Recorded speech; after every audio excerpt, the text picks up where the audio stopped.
ಶ್ರೀ ಗಣೇಶ ಶಾರದಾ ಗುರುಭ್ಯೋ ನಮಃ.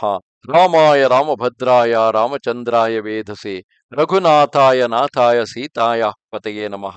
ಶ್ರೋತೃಗಳಿಗೆ ಶ್ರೀಮದ್ ವಾಲ್ಮೀಕಿ ರಾಮಾಯಣ ಕಿಷ್ಕಿಂಧಾಕಾಂಡದ 33ನೆಯ ಸರ್ಗಕ್ಕೆ ಸ್ವಾಗತ. ಹಿಂದಿನ ಅಧ್ಯಾಯದಲ್ಲಿ ಲಕ್ಷ್ಮಣನು ಕ್ರೋಧಗೊಂಡು ಕಿಷ್ಕಿಂಧೆಯ ಬಾಗಿಲಿಗೆ ಬಂದಿದ್ದಾನೆ. ಆತನ ಕ್ರೋಧವನ್ನು ಕಂಡಂತಹ ಅಂಗದನು ಬೇಗ ತನ್ನ ತಂದೆಯಾದಂತಹ ಚಿಕ್ಕಪ್ಪನೂ ಆದ ಸುಗ್ರೀವನನ್ನು ಎಚ್ಚರಗೊಳಿಸಲು ರಾಜನಾದ ಸುಗ್ರೀವನನ್ನು ಎಚ್ಚರಗೊಳಿಸಲು ಬಂದಿದ್ದಾನೆ. ಸುಗ್ರೀವನಾದರೂ ಪಾನಮತ್ತನಾಗಿ ಮದಮತ್ತನಾಗಿ ಒರುಮೆ ಹಾಗೂ ತಾರೆಯೊಂದಿಗೆ ಹಾಸಿಗೆಯಲ್ಲಿ ಬಿದ್ದುಕೊಂಡಿರುವನು. ಆತನಿಗೆ ಮೈ ಮೇಲೆ ಎಚ್ಚರವೇ ಇಲ್ಲ. ಹೊರಗಡೆ ಕಪಿಗಳು ಜೋರಾಗಿ ಶಬ್ದವನ್ನು ಮಾಡಿ ಭಯದಿಂದ ಕೂಡಿದವನಾಗಿ ಸಿಂಹನಾದವನ್ನು ಮಾಡಿದಾಗ ಕೂಡಲೇ ಸುಗ್ರೀವನು ಎಚ್ಚರಗೊಳ್ಳುತ್ತಾನೆ. ತನ್ನ ಎಲ್ಲ ಮಂತ್ರಿಗಳು ಆಗ ಬಂದು ಆತನನ್ನು ಎಚ್ಚರಗೊಳಿಸುತ್ತಿರುವುದನ್ನು ನೋಡಿ ಅವರ ನಡುವಿನಲ್ಲಿದ್ದ ಹನುಮಂತನು, ನಿನ್ನಿಂದ ಅಪರಾಧವೂ ಆಗಿಲ್ಲ, ಶ್ರೀರಾಮನು ಯಾರ ಚಾಡಿ ಮಾತನ್ನು ಕೇಳಿಲ್ಲ. ಏಕೆಂದರೆ ಅದಕ್ಕೆ ಮೊದಲು ಸುಗ್ರೀವನು ಯಾರ ಚಾಡಿ ಮಾತಿನಿಂದಾಗಿಯೂ ರಾಮನು ಲಕ್ಷ್ಮಣನು ಕೋಪಗೊಂಡಿರಬೇಕೆಂದು ಆಪಾದಿಸಿದಾಗ ಹನುಮಂತನು, ಅವರು ಯಾರಿಂದಲೂ ಮಾತು ಕೇಳಿ ಕೋಪಗೊಂಡವರಲ್ಲ, ದೈವಾಂಶ ಸಂಭೂತರಾದವರು.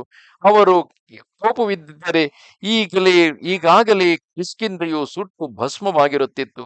ಆ ಕಾರಣದಿಂದಾಗಿಯೇ ರಾಮನು ತಾನು ಅಶ್ರವಣಗಿರಿಯಲ್ಲೇ ಉಳಿದು ಲಕ್ಷ್ಮಣನನ್ನು ನಿನ್ನನ್ನು ಎಚ್ಚರಗೊಳಿಸುವ ಸಲುವಾಗಿ ಕಳಿಸಿರುವನು.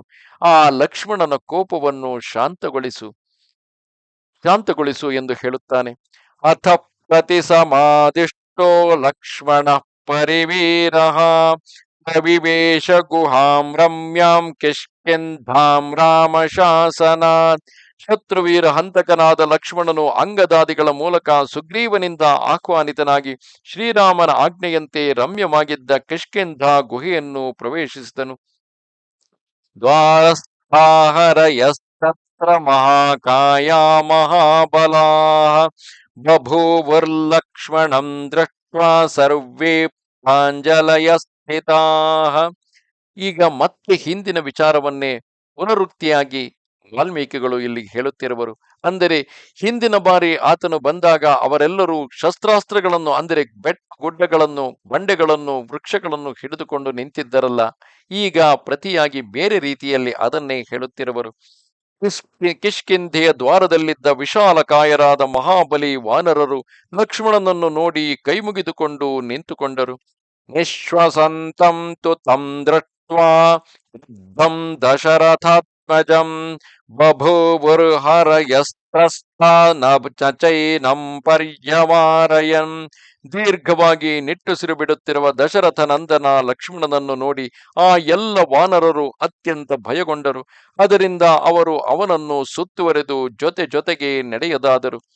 ಕೆಲವರಿಗೆ ಅನುಮಾನವಾಗಬಹುದು, ಹಿಂದಿನ ಅಧ್ಯಾಯದಲ್ಲಿ ಇದೇ ಕಥೆಯನ್ನು ಹೇಳುವಾಗ ಅವರೆಲ್ಲರೂ ವೃಕ್ಷವನ್ನು, ಬಂಡೆಗಳನ್ನು ಹಿಡಿದು ನಿಂತುಕೊಂಡರು, ಆತ್ಮರಕ್ಷಣೆ ಮಾಡಿಕೊಳ್ಳುವ ಸಲುವಾಗಿ ಕ್ರೋಧಾವಿಷ್ಟರಾಗಿ ಅವರು ಹಲ್ಲು ಕಿರಿದರು ಎಂದು ಹೇಳಿದಿರಿ. ಆದರೆ ಈಗ ಲಕ್ಷ್ಮಣನನ್ನು ನೋಡಿ ಅವರೆಲ್ಲರೂ ಭಯಗ್ರಸ್ತರಾಗಿ ಕೈಮುಗಿದು ನಿಂತುಕೊಂಡರು ಎಂದು ಹೇಳುತ್ತಾರಲ್ಲ, ಇದೇನು ಅಭಾಸವೆಂದು? ಇದು ಅಭಾಸವಲ್ಲ. ಕ್ರೋಧಗೊಂಡ ಲಕ್ಷ್ಮಣನು ಕಿಷ್ಕಿಂಧೆಯ ಬಾಗಿಲಿಗೆ ಬಂದಾಗ ಕೇವಲ ಆ ವಾನರರನ್ನು ನೋಡಿದವನಾಗಿ ಆ ವಾನರರು ತನ್ನ ವಿರುದ್ಧವೇ ನಿಂತಿದ್ದಾರೆ ಎಂಬುದು ಲಕ್ಷ್ಮಣನ ಭಾವನೆಯಾಗಿತ್ತು. ಆ ಕಾರಣದಿಂದಾಗಿ ಆತನ ಕ್ರೋಧವು ಇನ್ನಷ್ಟು ಹೆಚ್ಚುತ್ತಲೇ ಹೋಗಿತ್ತು. ಬಹುಶಃ ಒಂದು ಹಂತದಲ್ಲಿ ಲಕ್ಷ್ಮಣನು ಸಮಾಧಾನಗೊಂಡು ಇರುವ ವಾಸ್ತವ ಸ್ಥಿತಿಯನ್ನು ನೋಡಿರಬಹುದು. ನಿಮ್ಮಲ್ಲಿ ಗಮನಿಸಿಕೊಳ್ಳಿ, ಕೆಲವೊಮ್ಮೆ ನಾವು ಕ್ರೋಧಾವಿಷ್ಟರಾದಾಗ ಎದುರಿಗೆ ಎಲ್ಲವೂ ನಮಗೆ ಪ್ರತಿಕೂಲವಾಗಿಯೇ ಇರುವಂತೆ ಭಾಸವಾಗುತ್ತದೆ. ನಿಧಾನವಾಗಿ ನಾವು ಸಮಾಧಾನಗೊಂಡಾಗ ಯಾವುದು ನಮಗೆ ಪ್ರತಿಕೂಲವಾಗಿಲ್ಲ, ಎಲ್ಲರೂ ನಮಗೆ ಅನುಕೂಲರಾಗಿ ತಲೆಬಾಗಿದ್ದಾರೆ ಎಂಬ ನಿಜ ವಾಸ್ತವ ಸತ್ಯ ಅರಿವಾಗುತ್ತದೆ. ಆದ್ದರಿಂದ ಆಗ ಹೇಳಿದ್ದು ಬಹುಶಃ ಲಕ್ಷ್ಮಣನ ಭಾಸವಾಗಿರಬೇಕು, ಈಗ ಹೇಳುತ್ತಿರುವುದು ವಾಸ್ತವವಿರಬೇಕು. ಸತಾಂ ರತ್ನಮಯೀಂ ದಿವ್ಯಾಂ ಶ್ರೀಮಾನ್ ಪುಷ್ಪಿತ ಕಾನನಾಂ ರಮ್ಯಾಂ ರತ್ನ ಸಮಾಕೀರ್ಣಾಂ ದದರ್ಶ ಮಹತೀಂ ಗುಹಾಂ. ಶ್ರೀಮಾನ್ ಲಕ್ಷ್ಮಣನು ದ್ವಾರದೊಳಗೆ ಪ್ರವೇಶಿಸಿ ನೋಡುತ್ತಾನೆ. ಕಿಷ್ಕಿಂಧಾಪುರಿಯು ಒಂದು ದೊಡ್ಡ ರಮಣೀಯ ಗುಹೆಯ ರೂಪದಲ್ಲಿ ನೆಲೆಸಿತ್ತು. ಆ ರತ್ನಮಯ ಪುರಿಯು ನಾನಾ ಪ್ರಕಾರದ ರತ್ನಗಳಿಂದ ತುಂಬಿದ್ದರಿಂದ ದಿವ್ಯವಾದ ಶೋಭೆಯಿಂದ ಸಂಪನ್ನವಾಗಿತ್ತು. ಅಲ್ಲಿಯ ವನ ಉಪವನಗಳು ಪುಷ್ಪ ಶೋಭಿತವಾಗಿ ಕಾಣುತ್ತಿದ್ದವು.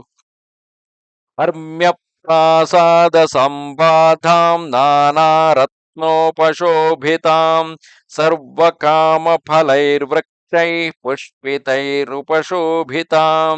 ಶ್ರೀಮಂತರ ಭವನಗಳಿಂದ, ದೇವ ಮಂದಿರಗಳಿಂದ, ಅರಮನೆಗಳಿಂದ ಆ ಪುರಿಯು ಅತ್ಯಂತ ಶ್ರೀಮಂತವಾಗಿ ತೋರುತ್ತಿತ್ತು. ನಾನಾ ಪ್ರಕಾರದ ರತ್ನಗಳು ಅದರ ಶೋಭೆಯನ್ನು ಹೆಚ್ಚಿಸಿದ್ದವು. ಸಮಸ್ತ ಕಾಮನೆಗಳನ್ನು ಪೂರ್ಣಗೊಳಿಸುವ ಫಲಗಳಿಂದ ಕೂಡಿದ ವೃಕ್ಷಗಳಿಂದ ಆ ಪುರಿಯು ಸುಶೋಭಿತವಾಗಿತ್ತು. ದೇವಗಂಧರ್ವ ಪುತ್ರೈಶ್ಚ ವಾನರೈಃ ಕಾಮರೂಪಿಭಿಃ ದಿವ್ಯಮಾಲ್ಯಾಂಬರಧರೈ ಶೋಭಿತಾಂ ಪ್ರಿಯದರ್ಶನೈಃ. ಅಲ್ಲಿ ದಿವ್ಯ ಮಾಲೆ, ದಿವ್ಯ ವಸ್ತ್ರಗಳನ್ನು ಧರಿಸಿದ ಪರಮ ಸುಂದರ ವಾನರರು ವಾಸವಾಗಿದ್ದರು.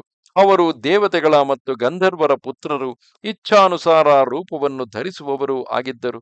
ಚಂದನಾಗರು ಪದ್ಮಾನಾಂ ಗದ್ಯೈ ಸುರಭಿಗಂಧಿತಾಂ ಮೈರೇಯಾಣಾಂ ಮಧೂನಾಂಚ ಸಮ್ಮೋದಿತ ಮಹಾಪಥಾಂ. ಅಲ್ಲಿ ಚಂದನ, ಅಗರು, ಕಮಲಗಳ ಮನೋಹರ ಸುಗಂಧ ಹರಡಿತ್ತು. ಆ ಪುರಿಯ ಉದ್ದ ಅಗಲವಾದ ಬೀದಿಗಳು ಮೈರೇಯ ಮತ್ತು ಮಧುವಿನ ಆಮೋದದಿಂದ ತುಂಬಿ ಹೋಗಿದ್ದವು. ವಿಂಧ್ಯ ಮೇರುಗಿರಿ ಪ್ರಕ್ಷೇ ಪ್ರಾಸಾದೈನೈಕ ಭೂಮಿಭಿಃ ದದರ್ಶ ಗಿರಿ ನದ್ಯಶ್ಚ ವಿಮಲಾಸ್ತತ್ರ ರಾಘವಃ. ಆ ಪುರಿಯಲ್ಲಿ ವಿಂಧ್ಯಾಚಲ ಮತ್ತು ಮೇರುವಿನಂತೆ ಎತ್ತರವಾದ ಅನೇಕ ಮಹಡಿಗಳುಳ್ಳ ಸೌಧಗಳಿದ್ದವು. ಲಕ್ಷ್ಮಣನು ಆ ಗುಹೆಯ ಹತ್ತಿರದಲ್ಲಿ ನೀರಿನಿಂದ ತುಂಬಿದ ಬೆಟ್ಟದ ನದಿಗಳನ್ನು ನೋಡಿದನು. ಅಂಗದಸ್ಯ ಗೃಹಂ ರಮ್ಯಂ ಮೈಂದಸ್ಯ ದ್ವಿವಿಧಸ್ಯ ಚ ಗವಯಸ್ಯ ಗವಾಕ್ಷಸ್ಯ ಗಜಸ್ಯ ಶರಭಸ್ಯ ಚ ವಿದ್ಯುನ್ಮಾಲೇಶ್ಚ ಸಂಪಾತೆ ಸೂರ್ಯಾಕ್ಷಸ್ಯ ಹನುಮತಃ ವೀರಬಾಹೋಃ ಸುಬಾಹೋಶ್ಚ ನಲಸ್ಯ ಚ ಮಹಾತ್ಮನಃ ಕುಮುದಸ್ಯ ಸುಷೇಣಸ್ಯ ತಾರಜಾಂಬವತೋಸ್ತಥಾ ದಧಿವಕ್ತಸ್ಯ ನೀಲಸ್ಯ ಸುಪಾಟಲಸುನೇತ್ರಯೋಃ ಏತೇಷಾಂ ಕಪಿ ಮುಕ್ತಾನಾಂ ರಾಜಮಾರ್ಗೇ ಮಹಾತ್ಮನಾಂ ದದರ್ಶ ಗ್ರಹ ಮುಕ್ತಾನಿ ಮಹಾಸಾರಾಣಿ ಲಕ್ಷ್ಮಣಃ.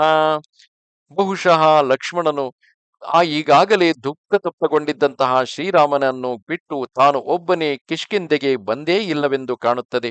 ಏಕೆಂದರೆ ಸುಗ್ರೀವನ ಪಟ್ಟಾಭಿಷೇಕದ ಸಮಯದಲ್ಲಿ ಶ್ರೀರಾಮನು ತಾನು ಪುರಪ್ರವೇಶ ಮಾಡುವುದಿಲ್ಲವೆಂದು ನಿರಾಕರಿಸಿದಾಗ ಲಕ್ಷ್ಮಣನು ದುಃಖಿತನಾಗಿದ್ದಂತಹ ರಾಮನನ್ನು ಬಿಟ್ಟು ಒಬ್ಬನೇ ಹೇಗೆ ಬಂದು ಆ ಸಂಭ್ರಮದಲ್ಲಿ ಪಾಲ್ಗೊಳ್ಳಲು ಸಾಧ್ಯ? ಆದ್ದರಿಂದ ರಾಮನ ದುಃಖದಲ್ಲಿ ಪಾಲ್ಗೊಳ್ಳಲು ಆತ ರಾಮನ ಜೊತೆಯಲ್ಲಿ ಪ್ರಸ್ರವಣಗಿರಿಯಲ್ಲಿ ಉಳಿದಿರಬೇಕು. ಈಗ ರಾಮಾಜ್ಞೆಯಂತೆಯೇ ಕಿಷ್ಕಿಂಧ ನಗರಿಗೆ ಬಂದಿದ್ದಾನೆ. ಅವನು ರಾಜಬೀದಿಯಲ್ಲಿ ಅಂಗದನ ರಮಣೀಯ ಭವನವನ್ನು ನೋಡಿದನು. ಜೊತೆಗೆ ಅಲ್ಲಿ ಮೈಂದ, ದ್ವಿವಿಧ, ಗವಯ, ಗವಾಕ್ಷ, ಗಜ, ಶರಭ, ವಿದ್ಯುನ್ಮಾಲಿ, ಸಂಪಾತಿ, ಸೂರ್ಯಾಕ್ಷ, ಹನುಮಂತ, ವೀರಬಾಹು, ಸುಬಾಹು, ಮಹಾತ್ಮ, ನಳ, ಕುಮುದ, ಸುಷೇಣ, ತಾರ, ಜಾಂಬವಂತ, ದಧಿಮುಖ, ನೀಲ, ಸುಪಾಟಲ ಮತ್ತು ಸುನೇತ್ರ ಈ ಮಹಾಮನಸ್ವಿ ವಾನರ ಶ್ರೇಷ್ಠರ ಅತ್ಯಂತ ಸುದೃಢ ಶ್ರೇಷ್ಠ ಭವನಗಳು ಲಕ್ಷ್ಮಣನಿಗೆ ಕಂಡು ಬಂದವು. ಅವೆಲ್ಲವೂ ರಾಜಬೀದಿಯಲ್ಲಿ ನಿರ್ಮಾಣಗೊಂಡಿದ್ದವು. ಹೀಗೆ ಸುತ್ತಮುತ್ತ ನೋಡುತ್ತಾ ಹೋಗುತ್ತಿದ್ದರೆ ಅದು ಪ್ರಕೃತಿಯೇ ಇರಲಿ, ನಗರವೇ ಇರಲಿ, ನಿಧಾನವಾಗಿ ಕೋಪವು ಶಮನವಾಗುತ್ತದೆ. ಕೋಪಗೊಳ್ಳುವುದು ಲಕ್ಷ್ಮಣನಿಗೂ ಬೇಕಿಲ್ಲ. ಕೋಪದ ಕಾರಣದಿಂದಾಗಿ ಅನಾಹುತ ಪ್ರಮಾದಗಳಾಗಬಾರದಲ್ಲ. ಪಾಂಡುರಾಭ್ರ ಪ್ರಕಾಶಾನಿ ದಿವ್ಯಮಾಲ್ಯಯುತಾನಿ ಚ ಭೂತಧನಧಾನ್ಯಾನಿ ಸ್ತ್ರೀರತ್ನೈಶೋಭಿತಾನಿ ಚ. ಆ ಎಲ್ಲ ಭವನಗಳು ಬಿಳಿಯ ಮೋಡಗಳಂತೆ ಪ್ರಕಾಶಿಸುತ್ತಿದ್ದವು. ಅವನ್ನು ಪುಷ್ಪ ಮಾಲೆಗಳಿಂದ ಅಲಂಕರಿಸಿದ್ದರು. ಅದು ಹೇರಳ ಧನಧಾನ್ಯಗಳಿಂದ ಸಂಪನ್ನವಾಗಿದ್ದು ರತ್ನಪ್ರಿಯ ರಮಣೀಯರಿಂದ ಸುಶೋಭಿತವಾಗಿದ್ದವು. ಪಾಂಡುರೇಣ ಚ ಶೈಲೇನ ಪರಿಕ್ಷಿಪ್ತಂ ದುರಾಸದಂ ವಾನರೇಂದ್ರ ಗೃಹಂ ರಮ್ಯಂ ಮಹೇಂದ್ರ ಸದನೋಪಮಂ. ವಾನರ ರಾಜ ಸುಗ್ರೀವನ ಸುಂದರ ಅರಮನೆಯು ಇಂದ್ರ ಸದನದಂತೆ ರಮಣೀಯವಾಗಿ ಕಾಣುತ್ತಿತ್ತು. ಅದರಲ್ಲಿ ಪ್ರವೇಶಿಸುವುದು ಯಾರಿಗಾದರೂ ಅತ್ಯಂತ ಕಠಿಣವಾಗಿತ್ತು. ಅದು ಶ್ವೇತ ಪರ್ವತಗಳಿಂದ ಸುತ್ತುವರಿದಿತ್ತು. ಶಕ್ತೈ प्रासादशिखरैः कैलासशिखरोपमैः सर्वकामफलैर्वृक्षैः पुष्ಪಿತೈರುಪಶೋಭಿತಂ. ಕೈಲಾಸ ಶಿಖರದಂತೆ ಶ್ವೇತ ಗೋಪುರಗಳಿಂದ ಎಲ್ಲ ಕಾಮನೆಗಳನ್ನು ಪೂರ್ಣಗೊಳಿಸುವ ಫಲಗಳಿಂದ ಕೂಡಿದ ಪುಷ್ಪಿತ ದಿವ್ಯ ವೃಕ್ಷಗಳು ಆ ರಾಜಭವನದ ಶೋಭೆಯನ್ನು ಹೆಚ್ಚಿಸಿದ್ದವು. ಮಹೇಂದ್ರದತ್ತೈ ಶ್ರೀಮದ್ಭಿರ್ನೀಲಜೀಮೂತಸನ್ನಿಭೈಃ ದಿವ್ಯಪುಷ್ಪಫಲೈರ್ವೃಕ್ಷೈಃ ಶೀತಛಾಯೈರ್ಮನೋರಮೈಃ. ಇಂದ್ರನು ಕೊಟ್ಟಿರುವ ಪರಮ ಸುಂದರ ನೀಲ ಮೇಘದಂತೆ ಶ್ಯಾಮಲ ಹಾಗೂ ಶೀತಲ ಛಾಯೆಯಿಂದ ಕೂಡಿದ ದಿವ್ಯ ಫಲಪುಷ್ಪಗಳಿಂದ ಸಂಪನ್ನವಾದ ಅನೇಕ ಮನೋರಮ ವೃಕ್ಷಗಳನ್ನು ಅಲ್ಲಿ ನೆಟ್ಟಿದ್ದರು.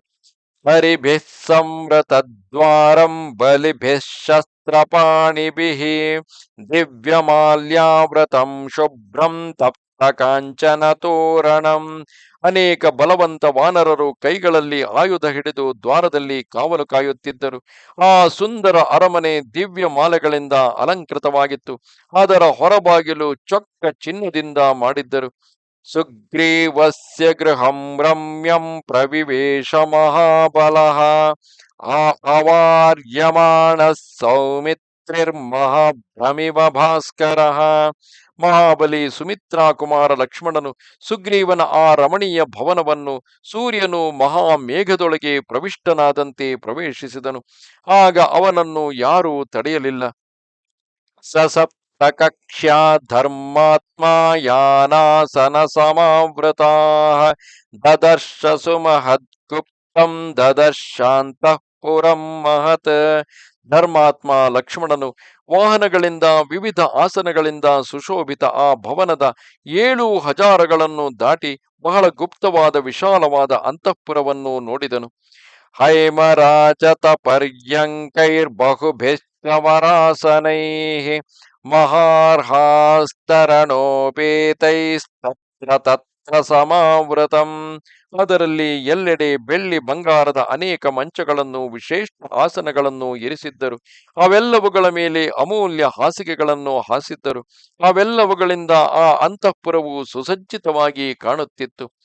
ಪ್ರವಿಶನ್ನೇವ ಸತತಂ ಶುಶ್ರಾವ ಮಧುರಸ್ವನಂ ತಂತ್ರೀ ಗೀತ ಸಮಾಕೀರ್ಣಂ ಸಮತಾಲಪದಾಕ್ಷರಂ.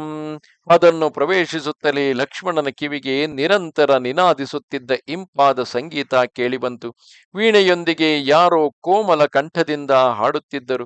ಪ್ರತಿ ಅಕ್ಷರದ ಉಚ್ಚಾರ ತಾಳಬದ್ಧವಾಗಿತ್ತು. ಬಹ್ವೆಶ್ಚ ವಿವಿಧಾಕಾರ ರೂಪ ಯೌವನ ಗರ್ವಿತಾಃ ಸ್ತ್ರೀಯಃ ಸುಗ್ರೀವ ಭವನೆ ದದರ್ಶ ಸ ಮಹಾಬಲಃ. ಮಹಾಬಲಿ ಲಕ್ಷ್ಮಣನು ಸುಗ್ರೀವನ ಆ ಅಂತಃಪುರದಲ್ಲಿ ರೂಪ ಯೌವನ ಗರ್ವಿತರಾದ ಅನೇಕ ಬಣ್ಣಗಳ ಸುಂದರ ಸ್ತ್ರೀಯರಿರುವುದನ್ನು ನೋಡಿದನು. ದೃಷ್ಟ್ವಾಭಿಜನ ಸಂಪನ್ನ ಮಾಲ್ಯಕೃತಸ್ತಜಃ ಫಲಮಾಲ್ಯಕೃತ ವ್ಯಗ್ರಭೂಷಣೋತ್ತಮಭೂಷಿತಾಃ ಜ್ಞಾತೃಪ್ತಾನ್ ಮಾತಿ ಚಾವ್ಯಗ್ರಾನ್ ನಾನುದಾತ್ತ ಪರಿಚ್ಛದಾನ್ ಸುಗ್ರೀವಾನುಚರಾಂಶ್ಚಾಪಿ ಲಕ್ಷಯಾಮಾಸ ಲಕ್ಷ್ಮಣಃ. ಅವರೆಲ್ಲರೂ ಉತ್ತಮ ಕುಲದಲ್ಲಿ ಹುಟ್ಟಿದ್ದು ಪುಷ್ಪಗುಚ್ಛಗಳಿಂದ ಅಲಂಕೃತರಾಗಿದ್ದರು. ಉತ್ತಮ ಪುಷ್ಪಹಾರಗಳ ನಿರ್ಮಾಣದಲ್ಲಿ ತೊಡಗಿದ್ದ ಅವರು ಸುಂದರ ಒಡವೆಗಳಿಂದ ಅಲಂಕೃತರಾಗಿದ್ದರು. ಅವರೆಲ್ಲರನ್ನೂ ನೋಡಿ ಲಕ್ಷ್ಮಣನು ಸುಗ್ರೀವನ ಸೇವಕರ ಕಡೆಗೆ ಕಣ್ಣು ಹಾಯಿಸಿದನು. ಅವರೆಲ್ಲರೂ ತೃಪ್ತರಾಗಿದ್ದು ಸಂತುಷ್ಟರಾಗಿದ್ದರು. ಸ್ವಾಮಿ ಕಾರ್ಯವನ್ನು ಮಾಡಲು ಅತ್ಯಂತ ಸ್ಫೂರ್ತಿ ಅವರಲ್ಲಿತ್ತು. ಅವರು ಉತ್ತಮ ವಸ್ತ್ರಾಭೂಷಣಗಳನ್ನು ತೊಟ್ಟಿದ್ದರು. ಅಂದರೆ ಲಕ್ಷ್ಮಣನ ಗಮನ ಇವೆಲ್ಲದರ ಕಡೆ ಹರಿಯುತ್ತದೆ ಎಂದರೆ ನಿಧಾನವಾಗಿ ಸಾವಧಾನದಿಂದ ಆತನ ಕೋಪವು ಕಡಿಮೆಯಾಗಿದೆ. ಆತನು ಈಗಾಗಲೇ ಸಾಕಷ್ಟು ಪ್ರಸನ್ನ ಚಿತ್ತನಾಗಿದ್ದಾನೆ. ಪ್ರಸನ್ನ ಚಿತ್ತನಾಗಿಲ್ಲದವನು ಹೀಗೆ ಸುತ್ತಮುತ್ತ ಕಣ್ಣು ಹಾಯಿಸುವುದು ಕೂಡ ಸಾಧ್ಯವಿಲ್ಲ. ಕಣ್ಣು ಕಟ್ಟಿದ ಕುದುರೆಯಂತೆ ತನ್ನ ಕೆಲಸದ ಕಡೆಗೆ ಗಮನವಿಟ್ಟು ಬರುತ್ತಾ ಪದೇ ಪದೇ ಕ್ರೋಧಾವೇಶಗೊಳ್ಳುತ್ತಾ ಕೊನೆಯಲ್ಲಿ ಅನಾಹುತವನ್ನೇ ಮಾಡಿಬಿಡುತ್ತಾನೆ. ಕೂಜಿತಂ ನು ಪುರಾಣಾಂಚ ಕಾಂಚೀನಾಂ ನಿಸ್ವನಂ ತಥಾ ನಿಶಮ್ಯ ತತಃ ಶ್ರೀಮನ್ ಭವತ್. ನೂಪುರಗಳ ನಿನಾದ ಮತ್ತು ಒಡ್ಯಾಣದ ಝಣತ್ಕಾರಗಳನ್ನು ಕೇಳಿ ಶ್ರೀಮಾನ್ ಸುಮಿತ್ರಾ ಕುಮಾರ ಲಕ್ಷ್ಮಣನು ನಾಚಿಕೊಂಡನು. ಅಂದರೆ ಅಲ್ಲಿದ್ದ ಎಲ್ಲ ಪರಸ್ತ್ರೀಯರನ್ನು ನೋಡಿ ಅವರ ಕಡೆಗೆ ಆತನ ದೃಷ್ಟಿಯು ಹರಿದಿದ್ದರಿಂದ ಅವನಿಗೆ ಸಂಕೋಚವಾಯಿತು. ಅದು ಆತನ ಶ್ರೇಷ್ಠವಾದಂತಹ ಗುಣವನ್ನು ತೋರಿಸುತ್ತದೆ. ರೋಷವೇಗ ಪ್ರಕುಪಿತ ಶ್ರುತ್ವಾ ಚಾಭರಣಸ್ವನಂ ಚಕಾರಜ್ಞಾಸ್ವನಂ ವೀರೋ ದಿಶ ಶಬ್ದೇನ ಪೂರಯನ್. ಅನಂತರ ಪುನಃ ಒಡವೆಗಳ ಸದ್ದನ್ನು ಕೇಳಿ ವೀರ ಲಕ್ಷ್ಮಣನು ರೋಷಾವೇಶಿತನಾಗಿ ಕುಪಿತಗೊಂಡನು. ಏಕೆಂದರೆ ಬರೀ ಒಡವೆಗಳು, ಸೇವಕರು ಇವರ ಸದ್ದನ್ನೇ ಕೇಳುತ್ತಿದ್ದರೆ, ಬರೀ ಸ್ತ್ರೀಯರೇ ಸುತ್ತಮುತ್ತ ಸುಳಿಯುತ್ತಿದ್ದರೆ ಸುಗ್ರೀವನ ಸುಳಿವೆಲ್ಲಿ? ಅಂಗದನ ಮೂಲಕ ಹೇಳಿ ಕಳಿಸಿಯೂ ಆಯಿತು. ಅವನು ಧನುಷ್ಠಂಕಾರವನ್ನು ಮಾಡಿದನು. ಅದರ ಧ್ವನಿಯಿಂದ ಎಲ್ಲ ದಿಕ್ಕುಗಳು ಪ್ರತಿಧ್ವನಿಸಿದವು. ಏಕೆಂದರೆ ಒಳಗೆ ಇನ್ನೂ ಆಲೋಚನೆಯನ್ನೇ ಮಾಡುತ್ತಿರುವವರನ್ನು ಎಚ್ಚರಿಸಬೇಕಲ್ಲ. ಚಾರಿತ್ರೇಣ ಮಹಾಬಾಹುರಪಕೃಷ್ಟ ಸ ಲಕ್ಷ್ಮಣ ಪ್ರಸ್ತಾವೇಕಾಂತಮಾಶ್ರಿತ್ಯ ರಾಮಕೋಪ ಸಮನ್ವಿತ. ರಘುಕುಲೋಚಿತ ಸದಾಚಾರವನ್ನು ಗಮನದಲ್ಲಿಟ್ಟು ಮಹಾಬಾಹು ಲಕ್ಷ್ಮಣನು ಸ್ವಲ್ಪ ಹಿಂದೆ ಸರಿದು ಏಕಾಂತದಲ್ಲಿ ಹೋಗಿ ನಿಂತುಕೊಂಡನು. ಶ್ರೀರಾಮನ ಕಾರ್ಯಸಿದ್ಧಿಗಾಗಿ ಯಾವುದೇ ಪ್ರಯತ್ನವೂ ಅಲ್ಲಿ ಕಾಣದಿದ್ದಾಗ ಮನಸ್ಸಿನಲ್ಲೇ ಕುಪಿತನಾದನು. ಏನ ಚಾಪಸ್ವನೇನಾಥ ಸುಗ್ರೀವ ಪ್ರವಗಾಧಿಪ ವಿಘ್ನಾಯಾಗಮನಂ ಸಚಚಾಲವರಾಸನಾತ್. ಧನುಸ್ಸಿನ ಠೇಂಕಾರವನ್ನು ಕೇಳಿ ಲಕ್ಷ್ಮಣನು ಇಲ್ಲಿಯವರೆಗೆ ಬಂದಿರುವನೆಂದು ಸುಗ್ರೀವನು ತಿಳಿದುಕೊಂಡನು. ಮತ್ತೆ ಅವನು ಭಯದಿಂದ ಕಂಗಾಲಾಗಿ ತನ್ನ ಸಿಂಹಾಸನವನ್ನು ಬಿಟ್ಟು ನಿಂತುಕೊಂಡನು. ಅಂಗದೇನ ಯಥಾಮಖ್ಯಂ ಪುರಸ್ತಾತ್ ಪ್ರತಿವೇದಿತಂ ಸುವ್ಯಕ್ತಮೇಶ ಸಂಪ್ರಾಪ್ತ ಸೌಮಿತ್ರೀರ್ಭ್ರಾತೃವತ್ಸಲಃ. ಅಂಗದನು ಮೊದಲು ತನಗೆ ತಿಳಿಸಿದಂತೆಯೇ ಭ್ರಾತೃವತ್ಸಲ ಸುಮಿತ್ರಾನಂದ ಲಕ್ಷ್ಮಣನು ಖಂಡಿತವಾಗಿ ಅರಮನೆಯ ಒಳಕ್ಕೆ ಬಂದಿರುವನೆಂದು, ಅಂತಃಪುರದ ಬಾಗಿಲಿನವರೆಗೂ ಬಂದಿರುವನೆಂಬುದನ್ನು ಮನಸ್ಸಿನಲ್ಲೇ ಯೋಚಿಸತೊಡಗಿದನು. ಅಂಗದೇನ ಸಮಾಖ್ಯಾತೋ ಜ್ಞಾಸ್ವನೇನ ಚ ವಾನರಃ ಬುಬುಧೇ ಲಕ್ಷ್ಮಣಂ ಪ್ರಾಪ್ತಂ ಮುಖಂ ಚಾಸ್ಯ ವ್ಯಶುಷ್ಯತ. ಲಕ್ಷ್ಮಣನ ಆಗಮನದ ಸಮಾಚಾರ ಅಂಗದನಿಂದ ಮೊದಲೇ ತಿಳಿದಿತ್ತು. ಈ ಧನುಷ್ಠಂಕಾರದಿಂದ ಸುಗ್ರೀವನಿಗೆ ಅವನು ಇಲ್ಲಿಗೆ ಬಂದಿರುವ ಪ್ರತ್ಯಕ್ಷ ಅನುಭವವಾಯಿತು. ಇದರಿಂದ ಅವನ ಮುಖ ಬಿಳುಚಿಕೊಂಡಿತು. ತತಸ್ತಾರಾಂ ಹರಿಶ್ರೇಷ್ಠ ಸುಗ್ರೀವ ಪ್ರಿಯದರ್ಶನಾಂ ಉವಾಚ ಹಿತಮವ್ಯಗ್ರಸ್ತ್ರಾಸ ಸಂಭ್ರಾಂತ ಮಾನಸಃ. ಭಯದಿಂದಾಗಿ ಅವನು ಮನಸ್ಸಿನಲ್ಲಿ ಗಾಬರಿಗೊಂಡನು. ಲಕ್ಷ್ಮಣನ ಮುಂದೆ ಹೋಗುವ ಸಾಹಸ ಅವನಿಗೆ ಆಗಲಿಲ್ಲ. ಆದರೂ ಹೇಗೂ ಧೈರ್ಯ ತಂದುಕೊಂಡು ಸುಗ್ರೀವನು ಪರಮಸುಂದರಿ ತಾರೆಯಲ್ಲಿ ಇಂತೆಂದನು. ಏಕೆಂದರೆ ಗಾಬರಿಗೊಂಡಾಗ ಭಯದ ಕಾರಣದಿಂದಾಗಿ ಏನೋ ಹೇಳಲು ಹೋಗಿ ಇನ್ನೇನೋ ಹೇಳಿ ಪ್ರಮಾದವಾಗುವುದಕ್ಕಿಂತಲೂ ಒಬ್ಬ ಸ್ತ್ರೀಯನ್ನು ಎದುರಿಗೆ ಕಳುಹಿಸಿದರೆ ಆ ಸ್ತ್ರೀಯು ಎದುರಿಗೆ ಬಂದಾಗ ಎಂದು ಪರಸ್ತ್ರೀಯರ ಕಡೆಗೆ ಗಮನ ಹರಿಸದ ಲಕ್ಷ್ಮಣನು ತಕ್ಷಣವೇ ಸ್ತ್ರೀಯರ ಮೇಲೆ ಕೋಪಗೊಳ್ಳಲು ಸಾಧ್ಯವಾಗದೆ ಸ್ವಲ್ಪ ಶಾಂತವಾಗುತ್ತಾನೆ. ಆಗ ತಾರೆಯಂತಹ ಬುದ್ಧಿವಂತೆಯಾದರೆ ಆಕೆ ಆತನನ್ನು ಇನ್ನಷ್ಟು ಶಾಂತಗೊಳಿಸಿ ಸಮಾಧಾನ ಚಿತ್ತನನ್ನಾಗಿಸಿ ಹೇಳುವುದನ್ನು ಸ್ಪಷ್ಟವಾಗಿ ಆತನು ಕೇಳುವಂತೆ ಮಾಡುತ್ತಾಳೆ.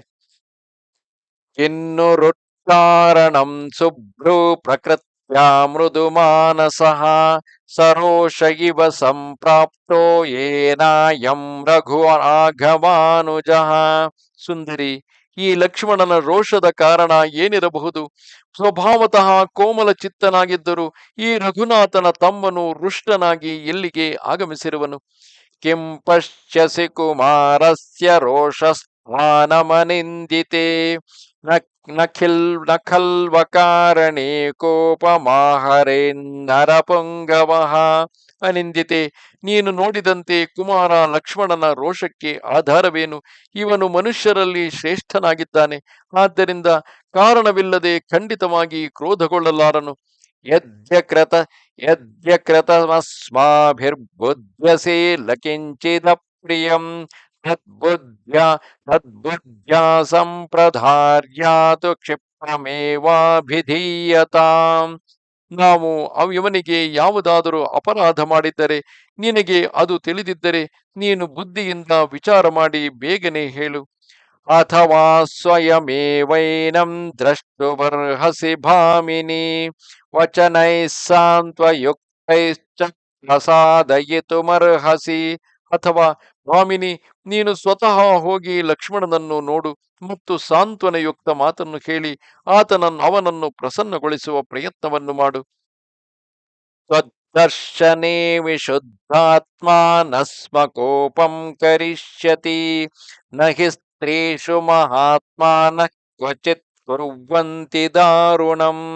ಅವನ ಹೃದಯ ಶುದ್ಧವಾಗಿದೆ, ನಿನ್ನ ಎದುರಿಗೆ ಅವನು ಕ್ರೋಧಗೊಳ್ಳಲಾರನು, ಏಕೆಂದರೆ ಮಹಾತ್ಮರು ಸ್ತ್ರೀಯರ ಕುರಿತು ಎಂದೂ ಕಠೋರವಾಗಿ ವರ್ತಿಸುವುದಿಲ್ಲ.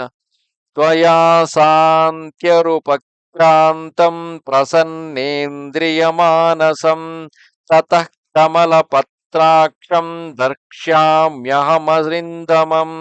ನೀನು ಅವನ ಬಳಿಗೆ ಹೋಗಿ ಮಧುರ ಮಾತುಗಳಿಂದ ಅವನನ್ನು ಶಾಂತಗೊಳಿಸಿದಾಗ, ಅವನ ಮನಸ್ಸು ಸ್ವಸ್ಥ ಹಾಗೂ ಇಂದ್ರಿಯಗಳು ಪ್ರಸನ್ನವಾದಾಗ ನಾನು ಆ ಶತ್ರುದಮನ ಕಮಲನಯನ ಲಕ್ಷ್ಮಣನನ್ನು ದರ್ಶಿಸುವೆನು.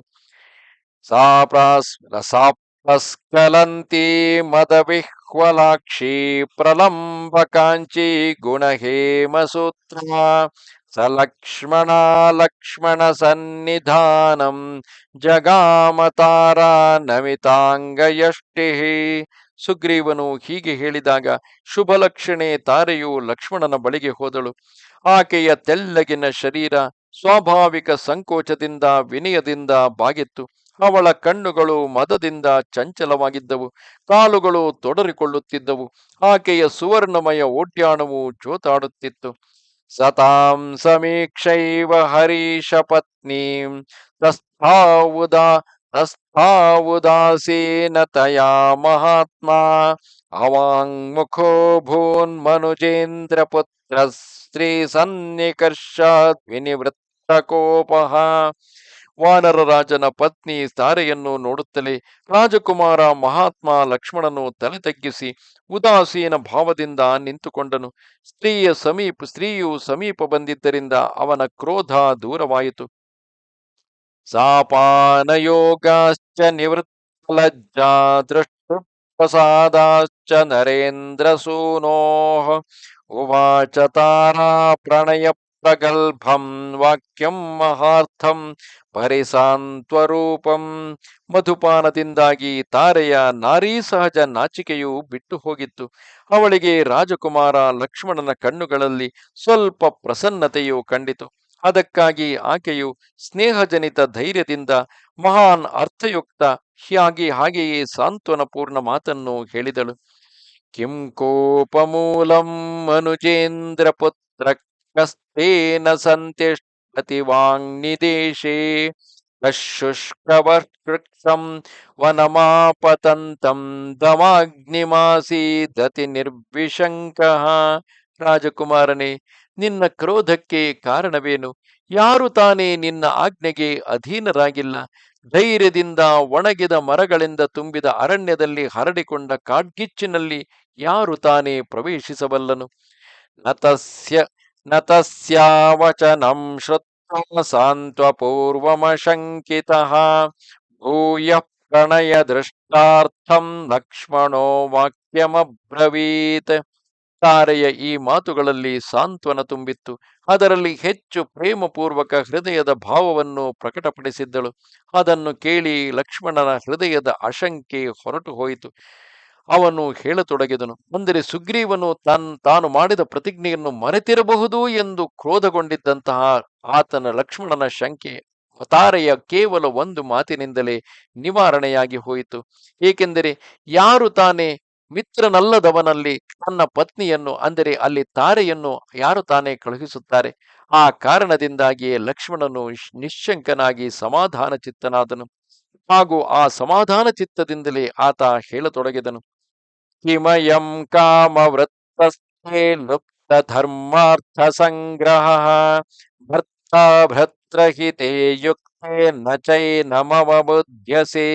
ತನ್ನ ಸ್ವಾಮಿಯ ಹಿತದಲ್ಲಿ ಮುಳುಗಿದ ತಾರೆಯೇ, ನಿನ್ನ ಈ ಪತಿ ವಿಷಯ ಭೋಗದಲ್ಲಿ ಆಸಕ್ತನಾಗಿ ಧರ್ಮ ಮತ್ತು ಅರ್ಥದ ಸಂಗ್ರಹದಲ್ಲಿ ಲೋಪವೆಸಗುತ್ತಿದ್ದಾನೆ. ನಿನಗೆ ಇವನ ಈ ಸ್ಥಿತಿಯು ತಿಳಿದಿಲ್ಲವೇನು? ನೀನು ಇವನಿಗೆ ಏಕೆ ಸಮಜಾಯಿಸುತ್ತಿಲ್ಲ? ನ ಚಿಂತಯತಿ ರಾಜ್ಯಾರ್ಥಂ ಸೋಸ್ಮಾನ್ ಶೋಕಪರಾಯಣ ಸಾಮಾತ್ಯ ಪರಿಷತ್ತಾರೆ ಕಾಮಮೇವೋಪಸೇವತೆ. ತಾರೆಯೇ, ಸುಗ್ರೀವನು ತನ್ನ ರಾಜ್ಯದ ಸ್ಥಿರತೆಗಾಗಿಯೇ ಪ್ರಯತ್ನಿಸುತ್ತಿದ್ದಾನೆ. ನಾವು ಶೋಕದಲ್ಲಿ ಮುಳುಗಿದ್ದೇವೆ. ಆದರೆ ಇವನಿಗೆ ನಮ್ಮ ಕುರಿತು ಕೊಂಚವೂ ಚಿಂತೆಯಿಲ್ಲ. ಇವನು ತನ್ನ ಮಂತ್ರಿಗಳೊಂದಿಗೆ ಹಾಗೂ ರಾಜಸಭಾ ಸದಸ್ಯರ ಸಹಿತ ಕೇವಲ ವಿಷಯ ಭೋಗಗಳನ್ನೇ ಸೇವಿಸುತ್ತಿರುವನು. ಸುಗ್ರೀವನು ಹಾಗೆ ವಿಷಯ ಭೋಗಗಳನ್ನು ಸೇವಿಸುತ್ತಿರುವಾಗ ರುಮೆಯೊಂದಿಗೂ ತಾರೆಯೊಂದಿಗೂ ವಿಷಯಾಸಕ್ತದಲ್ಲಿ ಸಂಪೂರ್ಣವಾಗಿ ಮುಳುಗಿದ್ದಾಗ ತಾರೆ ಏಕೆ ಅವನನ್ನು ಎಚ್ಚರಿಸಲಿಲ್ಲ? ನೆನಪಿರಲಿ, ರಾಜ್ಯ ವಿಚಾರಗಳಲ್ಲಿ ಎಚ್ಚರಿಸುವುದು ಮಂತ್ರಿಗಳ ಕರ್ತವ್ಯ. ಮಂತ್ರಿಗಳೇ ಬಂದು ರಾಜ್ಯಕ್ಕೆ ಸಂಬಂಧಿಸಿದ, ಏಕೆಂದರೆ ಶ್ರೀರಾಮನನ್ನು ಹುಡುಕಬೇಕೆಂದರೆ ಸೈನ್ಯವನ್ನು ಸಂಗ್ರಹಿಸಬೇಕು. ಆ ಸೈನ್ಯವನ್ನು ಸಂಗ್ರಹಿಸಬೇಕು ಎಂದರೆ ಯೋಗ್ಯವಾದಂತಹ ಸೂಚನೆಗಳನ್ನು ಕೊಡಬೇಕು. ಇವೆಲ್ಲವೂ ರಾಜ್ಯಕ್ಕೆ ಸಂಬಂಧಪಟ್ಟ ವಿಚಾರಗಳು. ಅದನ್ನು ಮಂತ್ರಿಗಳೇ ಹೇಳಿ ಆ ರಾಜನನ್ನು ಎಚ್ಚರಿಸಬೇಕು. ಸ್ವತಃ ರಾಜನಾದವನು ವಿಷಯ ಭೋಗದಲ್ಲಿ ಮುಳುಗಿ ತನ್ನ ಕರ್ತವ್ಯವನ್ನು ಮರೆಯುತ್ತಿದ್ದಾನೆ. ಮಂತ್ರಿಗಳು ಹೇಳಿದ ಮಾತನ್ನು ಕೇಳುತ್ತಿಲ್ಲ. ಆತನು ಹೀಗೆ ಮುಂದುವರಿದರೆ ವೈಯಕ್ತಿಕವಾಗಿ ಆತನು ನಷ್ಟ ಹೊಂದುವನು ಎಂಬ ಸಂದರ್ಭದಲ್ಲಿ ಮಾತ್ರವೇ ಪತ್ನಿಯಾದವಳು ಆತನನ್ನು ಎಚ್ಚರಿಸಲು ಹೋಗುತ್ತಾಳೆ. ಹೊರತು ಎಲ್ಲ ರಾಜಕಾರ್ಯಗಳಲ್ಲೂ ಪತ್ನಿಯಾದವಳು ಮೂಗು ತೂರಿಸುವುದು ಸರಿಯಲ್ಲ. ಸ್ತ್ರೀಯರು ಎಲ್ಲಿ ಯಾವ ಕಾರ್ಯವನ್ನು ಮಾಡಬೇಕು, ಅಂದರೆ ಬಾಕಿ ಹೊರಗಿನ ಎಲ್ಲ ರಾಜಕಾರಣಗಳಲ್ಲೂ ಯೋಗ್ಯ ವ್ಯಕ್ತಿಗಳು ಅಸೂಕ್ತವಾಗಿ ಎಚ್ಚರಿಸುತ್ತಿರುವಾಗ ಆ ಎಚ್ಚರಿಕೆಗೆ ಓಗೊಡದೆ ಹೋದರೆ, ಪರಿಸ್ಥಿತಿ ಕೈಮೀರಿ ಹೋಗುತ್ತಿರುವಾಗ ಅವರು ತಾನೇ ಏನು ಮಾಡುತ್ತಾರೆ? ಆ ಸಂದರ್ಭದಲ್ಲಿ ಮಾತ್ರವೇ ಸ್ತ್ರೀಯರು, ವಿಶೇಷವಾಗಿ ಪತ್ನಿಯಾದವಳು, ತನ್ನ ಪತಿಯನ್ನು ಎಚ್ಚರಿಸಬೇಕಾಗುತ್ತದೆ. ಇಲ್ಲಿ ತಾರೆಯು ಅದೇ ಕೆಲಸವನ್ನು ಮಾಡುತ್ತಿರುವಳು. ಸಮಾಸಾಂಶ್ಚತುರಕೃತ್ವಾ ಪ್ರಮಾಣಂ ಪ್ಲವಗೇಶ್ವರಃ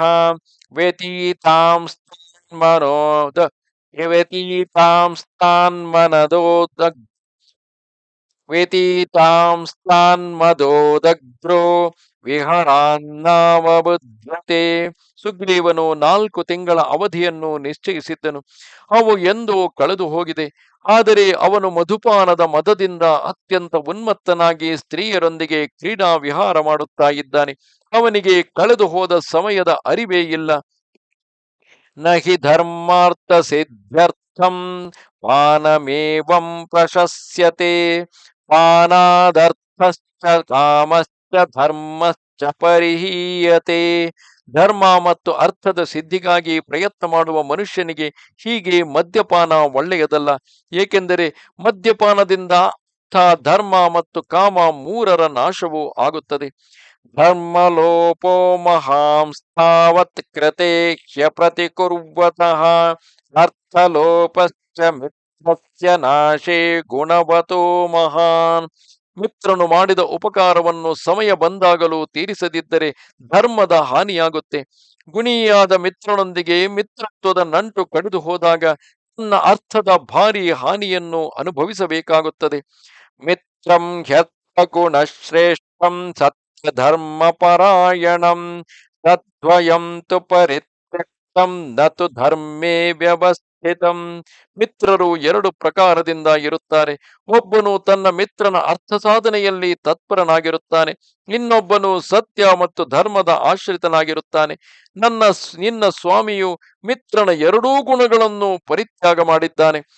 ಅವನು ಮಿತ್ರನ ಕಾರ್ಯವನ್ನು ಸಿದ್ಧಗೊಳಿಸುವುದಿಲ್ಲ, ಸ್ವತಃ ತಾನು ಧರ್ಮದಲ್ಲೂ ಸ್ಥಿತನಾಗಿಲ್ಲ.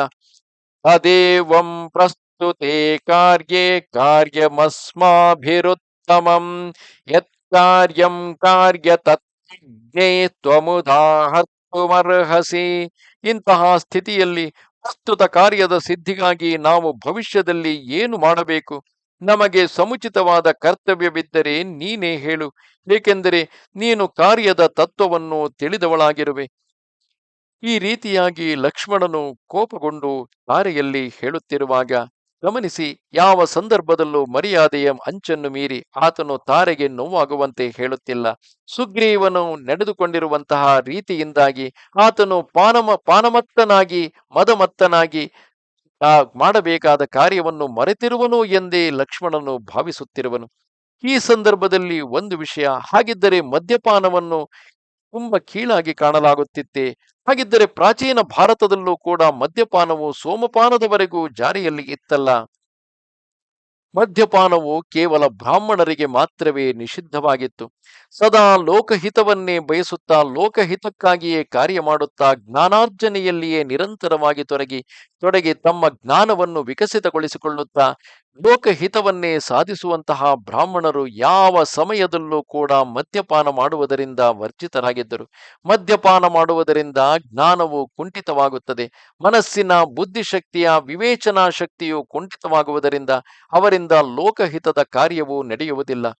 ವಿಶೇಷವಾಗಿ ಬ್ರಾಹ್ಮಣರಿಗೆ ಯಾವುದೇ ಆತಂಕಗಳು ಇರುವುದಿಲ್ಲ. ಅವರು ಜೀವನೋಪಾಯಕ್ಕಾಗಿ ಚಿಂತಿಸಬೇಕಾಗಿರಲಿಲ್ಲ.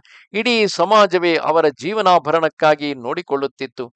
ಹಾಗೂ ಅವರ ರಕ್ಷಣೆಯ ಬಗ್ಗೆಯೂ ಅವರು ಚಿಂತಿಸಬೇಕಾಗಿರಲಿಲ್ಲ. ಸಮಾಜವು ಅವರಿಗೆ ರಕ್ಷಣೆಯನ್ನು, ಧರ್ಮ, ಅರ್ಥ, ಕಾಮ ಎಲ್ಲವನ್ನು, ಅವರ ಅವಶ್ಯಕತೆಗಳೆಲ್ಲವನ್ನು ಸಮಾಜವೇ ನೋಡಿಕೊಳ್ಳುತ್ತಿತ್ತು. ಹಾಗಿರುವಾಗ ಅವರು ಕೇವಲ ಮೋಕ್ಷ ಚಿಂತನೆಯಲ್ಲಿ ತೊಡಗಿ ಲೋಕಹಿತವನ್ನು ಸಾಧಿಸುವುದಷ್ಟೇ ಬ್ರಾಹ್ಮಣರ ಕರ್ತವ್ಯವಾಗಿತ್ತು. ಆದರೆ ಉಳಿದ ವರ್ಣದವರಿಗೆ ಹಾಗಿರಲಿಲ್ಲ. ಕ್ಷತ್ರಿಯನಾದವನು ಸ್ವತಃ ತನ್ನನ್ನೂ ರಕ್ಷಿಸಿಕೊಂಡು ಇಡೀ ಸಮಾಜವನ್ನು ರಕ್ಷಿಸುವಂತಹ ಆತಂಕದ ವಿಚಾರವನ್ನು ತನ್ನ ಹೆಗಲ ಮೇಲೆ ಹೊರಬೇಕಾಗಿತ್ತು. ವೈಶ್ಯನಾದವನು ತನ್ನ ವೈಯಕ್ತಿಕವಾದಂತಹ ಅರ್ಥಚಿಂತನೆಯನ್ನು ಮಾಡುತ್ತಾ ಸಮಾಜಕ್ಕೆ ಬೇಕಾದ ಅರ್ಥ ಸಾಧನೆಯನ್ನು ಮಾಡುತ್ತಾ ಸಮಾಜದ ಎಲ್ಲ ಅವಶ್ಯಕತೆಗಳನ್ನು ಪೂರೈಸುವಂತಹ ಕೆಲಸವನ್ನು ಮಾಡುತ್ತಾ ಆತಂಕದಲ್ಲಿ ಇರಬೇಕಾಗುತ್ತಿತ್ತು. ಇನ್ನು ಶೂದ್ರನಾದರೂ ಕೇವಲ ಸೇವೆಯನ್ನು ಸಲ್ಲಿಸಿ ತನ್ನ ಸೇವೆಗೆ ಬೇಕಾದಂತಹ ಸಂಭಾವನೆಯನ್ನು ಪಡೆಯುವವನು. ಆದರೆ ಸೇವೆ ಎಂದರೆ ಸುಮ್ಮನೆ ಕುಳಿತಲ್ಲಿ ಆಗುವುದಲ್ಲವಲ್ಲ. ಬೆಳಗಿನಿಂದ ಸಂಜೆಯವರೆಗೆ ಹಗಲು ರಾತ್ರಿ ಆತ ದುಡಿಯಬೇಕಾಗುತ್ತದೆ. ಕಷ್ಟಪಟ್ಟು ಕೆಲಸ ಮಾಡಬೇಕಾಗುತ್ತದೆ. ಅಷ್ಟೊಂದು ಕೆಲಸ ಮಾಡಿ ದಣಿದಿರುವ ಶರೀರಕ್ಕೆ ಒಂದಷ್ಟು ವಿಶ್ರಾಂತಿ, ನೆಮ್ಮದಿ ಬೇಕು. ಈ ಕಾರಣದಿಂದಾಗಿ ಕ್ಷತ್ರಿಯರು, ವೈಶ್ಯರು, ಶೂದ್ರರು ತಮ್ಮ ತಮ್ಮ ಅವಶ್ಯಕತೆಗಳಿಗೆ ತಕ್ಕಷ್ಟು, ಅಂದರೆ ಕ್ಷತ್ರಿಯನಿಗೆ ಯುದ್ಧ ಮಾಡುವ ಛಲಕ್ಕೆ ಅವಶ್ಯಕವಾಗುವಷ್ಟು, ವೈಶ್ಯನಾದವನಿಗೆ ಹಣದ ವ್ಯವಹಾರಗಳಲ್ಲಿ ಉಂಟಾದ ತಲೆಬಿಸಿಯಿಂದಾಗಿ ಉಂಟಾದ ಚಿಂತನೆಗಳಿಂದಾಗಿ ಆತನ ತಲೆ ಕೆಡದಿರುವಷ್ಟು, ಶೂದ್ರನಾದವನ ಶರೀರ ಶ್ರಮವು ಪರಿಹಾರವಾಗುವಷ್ಟು ಮದ್ಯಪಾನ ಮಾಡುವುದು ನಿಷೇಧವಾಗಿರಲಿಲ್ಲ. ಆದರೆ ಅದನ್ನು ಮೀರಿದರೆ ಅನಾಹುತಕ್ಕೆ ಕಾರಣವಾಗುವುದು ಎಂಬ ಕಾರಣದಿಂದಾಗಿ ಎಚ್ಚರಿಸಲಾಗುತ್ತಿತ್ತು. ಸಾತಸ್ಯ ಧರ್ಮಾರ್ಥ ಸಮಾಧಿಯುಕ್ತಂ ನಿಶಮ್ಯ ವಾಕ್ಯಂ ಮಧುರ ಸ್ವಭಾವಂ ತಾರಾಗತಾರ್ಥೇ ಮನುಚೇಂದ್ರ ಕಾರ್ಯೇ ವಿಶ್ವಾಸಯುಕ್ತಂ ತಮುವಾಚ ಭೂಯಃ. ಲಕ್ಷ್ಮಣನ ಮಾತು ಧರ್ಮ ಮತ್ತು ಅರ್ಥದ ನಿಶ್ಚಯದಿಂದ ಕೂಡಿತ್ತು. ಅದರಿಂದ ಅವನ ಮಧುರ ಸ್ವಭಾವದ ಪರಿಚಯ ಆಗುತ್ತಿತ್ತು. ಅದನ್ನು ಕೇಳಿ ತಾರೆಯು ಭಗವಾನ್ ಶ್ರೀರಾಮನ ಕಾರ್ಯದ ವಿಷಯದಲ್ಲಿ ಅವಳಿಗೆ ತಿಳಿದಿದ್ದುದನ್ನು ಪುನಃ ಲಕ್ಷ್ಮಣನಲ್ಲಿ ವಿಶ್ವಾಸಕ್ಕೆ ಯೋಗ್ಯವಾದ ಮಾತನ್ನು ಹೇಳಿದಳು. ನ ಕೋಪಕಾಲ ಸ್ಥಿತಿಪಾಲ ಪುತ್ರ ನ ಚಾತಿ ಕೋಪ ಸ್ವಜನೇ ವಿಧೇಯ ಕಾಮಸ್ಯ ಜನಸ್ಯ ತಸ್ಯ ಪ್ರಮಾದಮಪ್ಯರ್ಹಸಿ ವೀರ ಸೋಢುಂ. ವೀರ ರಾಜಕುಮಾರ, ಇದು ಕ್ರೋಧ ಮಾಡುವ ಸಮಯವಲ್ಲ. ಆತ್ಮೀಯ ಜನರ ಮೇಲೆ ಕ್ರೋಧ ಮಾಡಬಾರದು. ಸುಗ್ರೀವನ ಮನಸ್ಸಿನಲ್ಲಿ ಸದಾ ನಿಮ್ಮ ಕಾರ್ಯ ಸಾಧಿಸುವ ಇಚ್ಛೆ ಇದ್ದೇ ಇದೆ. ಆದ್ದರಿಂದ ಅವನಿಂದ ಏನಾದರೂ ತಪ್ಪಾಗಿದ್ದರೆ ಅದನ್ನು ನೀವು ಕ್ಷಮಿಸಬೇಕು. ಕ್ಷಮೆಯನ್ನು ಬೇಡುವುದಿದೆಯಲ್ಲ. ಸ್ತ್ರೈಣ ಗುಣವುಳ್ಳಂತಹ ತಾರಿಗೆ ಅದು ಅತ್ಯಂತ ಸಹಜವಾಗಿ ಬಂದು ಬಿಡುತ್ತದೆ. ಪುರುಷ ಅಹಂಕಾರದಿಂದ ಮೆರೆಯುತ್ತಾ ಕ್ಷಮೆ ಕೇಳಲು ಆತ ಮುಂದಾಗದೇ ಇರುವ ಕಾರಣದಿಂದಾಗಿ ಅದೆಷ್ಟೋ ಪ್ರಮಾದಗಳಾಗುತ್ತದೆ. ಆದ್ದರಿಂದ ಸ್ತ್ರೈಣ ಗುಣವುಳ್ಳಂತಹ ವ್ಯಕ್ತಿಗಳಿಂದ ಬಹಳ ಬೇಗ ಕಾರ್ಯಗಳು ಸಾಧಿಸಲ್ಪಡುತ್ತವೆ. ಕೋಪಂ ಕಥಂ ನಾಮ ಗುಣ ಕೃಷ್ಣಸ್ಕುಮಾರ ಕುರ್ಯಾದಪಕೃಷ್ಟ ಸತ್ವೇ ತದ್ವಿಧ ಕೋಪವಶಂ ಖಿ ಗಚ್ಚೇತ್ ಸತ್ವಾವರುದ್ಧ ಪ್ರಸೂತಿ. ಕುಮಾರನೇ, ಗುಣಗಳಲ್ಲಿ ಶ್ರೇಷ್ಠನಾದ ವ್ಯಕ್ತಿ ಯಾವುದೇ ಹೀನ ಗುಣಗಳುಳ್ಳ ಪ್ರಾಣಿಯ ಮೇಲೆ ಕ್ರೋಧವನ್ನು ಹೇಗೆ ತಾನೇ ಮಾಡಬಲ್ಲನು? ಅವನು ಸತ್ವಗುಣದಿಂದ ತುಂಬಿದ್ದರಿಂದ ಶಾಸ್ತ್ರಕ್ಕೆ ವಿಪರೀತವಾದ ವ್ಯಾಪಾರದಲ್ಲಿ ತೊಡಗಲಾರನು. ಆದ್ದರಿಂದ ಸದ್ವಿಚಾರಗಳಿಗೆ ಜನ್ಮ ಕೊಡುವ ನಿಮ್ಮಂತಹ ಪುರುಷನು ಕ್ರೋಧಕ್ಕೆ ಹೇಗೆ ತಾನೇ ವಶನಾಗಬಲ್ಲನು? ಜಾನಾಮಿ ಕೋಪಂ ಹರಿವೀರಬಂಧೋರ್ಜಾನಾಮಿ ಕಾರ್ಯಸ್ಯ ಚ ಕಾಲಸಂಗಂ ಜಾನಾಮಿ ಕಾರ್ಯಂ ತ್ವಯಿ ಯತ್ಕೃತಂ ನಸ್ತಸ್ಯಾಪಿ ಜಾನಾಮಿ ಯದತ್ರ ಕಾರ್ಯಂ. ವಾನರ ವೀರ, ಸುಗ್ರೀವನ ಮಿತ್ರ ಭಗವಾನ್ ಶ್ರೀರಾಮನ ಕ್ರೋಧದ ಕಾರಣವನ್ನು ನಾನು ಬಲ್ಲೆನು, ಅರ್ಥ ಮಾಡಿಕೊಳ್ಳಬಲ್ಲೆನು. ಅವನ ಕಾರ್ಯದಲ್ಲಿ ಆದ ವಿಳಂಬವನ್ನು ನಾನು ತಿಳಿದಿರುವೆನು. ನಿಮ್ಮ ಅಧೀನದಲ್ಲಿದ್ದ ಸುಗ್ರೀವನ ಕಾರ್ಯವನ್ನು ನೀವು ಪೂರ್ಣಗೊಳಿಸಿರುವಿರಿ, ಅದೂ ನನಗೆ ಗೊತ್ತು. ಈಗ ಪ್ರಸ್ತುತವಾದ ನಿಮ್ಮ ಕಾರ್ಯದ ವಿಷಯದಲ್ಲಿ ನಮ್ಮ ಕರ್ತವ್ಯವೇನು? ಇದರ ಜ್ಞಾನವು ನನಗೆ ಚೆನ್ನಾಗಿದೆ. ತಚ್ಚಾಪಿ ಜಾನಾಮಿ ತಥಾ ವಿಷಹ್ಯಂ ಬಲಂ ನರಶ್ರೇಷ್ಠ ಶರೀರಜಸ್ಯ ಜಾನಾಮಿ ಯಸ್ಮಿಂಶ್ಚ ಬದ್ಧಂ ಕಾಮೇನ ಸುಗ್ರೀವಮಸಕ್ತಮತ್ಯ. ನರಶ್ರೇಷ್ಠನೇ, ಶರೀರದಲ್ಲಿ ಉತ್ಪನ್ನವಾಗುವ ಅಸಖ್ಯ ಬಲವುಳ್ಳ ಕಾಮವನ್ನು ನಾನು ಬಲ್ಲೆನು. ಹಾಗೂ ಕಾಮದಿಂದ ಅಬದ್ಧನಾದ ಸುಗ್ರೀವನು ಎಲ್ಲಿ ಆಸಕ್ತನಾಗಿದ್ದಾನೆ ಅದು ನನಗೆ ತಿಳಿದಿದೆ. ಜೊತೆಗೆ ಕಾಮಾಸಕ್ತಿಯಿಂದಾಗಿಯೇ ಈ ದಿನಗಳಲ್ಲಿ ಸುಗ್ರೀವನ ಮನಸ್ಸು ಬೇರೆ ಯಾವುದೇ ಕಾರ್ಯದಲ್ಲಿ ತೊಡಗದಿರುವುದು ನಾನು ಪರಿಚಿತಳಾಗಿದ್ದೇನೆ. ಅಂದರೆ ಅದೆಷ್ಟೋ ದೀರ್ಘಕಾಲದವರೆಗೆ ತನ್ನ ಪತ್ನಿಯಿಂದ ದೂರವಿದ್ದಂತಹ ಸುಗ್ರೀವನು ಮಳೆಗಾಲದ, ಅದರಲ್ಲೂ ಹೆಚ್ಚು ಕಾಮಾಸಕ್ತವಾಗುವಂತಹ ಆ ಮಳೆಗಾಲದ ಸಮಯದಲ್ಲಿ ಸಹಜವಾಗಿಯೇ ಕಾಮದಲ್ಲಿ ತೀವ್ರವಾಗಿ ಮುಳುಗಿರುವುದನ್ನು ತಾರೆಯು ಗಮನಿಸಿದ್ದಾಳೆ. ಆದರೆ ಬಹಳ ಕಾಲದಿಂದ ಕಾಮದಿಂದ ದೂರವಿದ್ದ, ಕಾಮದಿಂದ ವಂಚಿತನಾಗಿದ್ದ ಕಾರಣ ಆತನ ಕಾಮಾಸಕ್ತಿಯನ್ನು ಸಂಪೂರ್ಣವಾಗಿ ಪೂರ್ಣಗೊಳಿಸದೆ ಯಾವ ವ್ಯಕ್ತಿಯು ತನ್ನ ಇತರ ಕಾರ್ಯಗಳಲ್ಲಿ ತೊಡಗುವುದು ಸಾಧ್ಯವಾಗುವುದಿಲ್ಲ. ಕಾಮವು ಆತನನ್ನು ಒಳಗಿನಿಂದಲೇ ಸುಡಲಾರಂಭಿಸಿದಾಗ ಉಳಿದ ಎಲ್ಲ ಕಾರ್ಯಗಳು ಅದೆಷ್ಟೇ ಧರ್ಮ ಕಾರ್ಯಗಳಾಗಿದ್ದರೂ ಅದು ಮರೆಯಾಗಿ ಹೋಗುತ್ತದೆ. ಈ ವಿಚಾರವನ್ನು ಪತ್ನಿಯಾದವಳು ಸೂಕ್ತವಾಗಿ ಅರಿತಿದ್ದು ತನ್ನ ಪತಿಯನ್ನು ತನ್ನ ಕಾಮದಿಂದ ಸಂತೃಪ್ತಗೊಳಿಸಬೇಕು. ಹೀಗೆ ಆಕೆಯ ಕಾಮದಿಂದ ಸಂತೃಪ್ತನಾದಂತಹ ಪತಿಯು ಮಾತ್ರವೇ ತನ್ನ ಕಾರ್ಯದಲ್ಲಿಯೂ ನಿಷ್ಕರ್ಷೆಯಿಂದ ತನ್ನ ಕಾರ್ಯದಲ್ಲಿ ವಿದ್ಯುಕ್ತವಾಗಿ ತೊಡಗುವಲ್ಲಿ ಶಕ್ತನಾಗುತ್ತಾನೆ. ನ ಕಾಮತಂತ್ರೇ ತವ ಬುದ್ಧಿರಸ್ತಿ ತಂ ವೈ ಯಥಾ ಮನ್ಯುವಶಂ ಪ್ರಪನ್ನಃ ನ ದೇಶಕಾಲೌ ಹಿ ಯಥಾರ್ಥ ಧರ್ಮಾವವೇಕ್ಷತೆ ಕಾಮರತಿರ್ಮನುಷ್ಯಃ.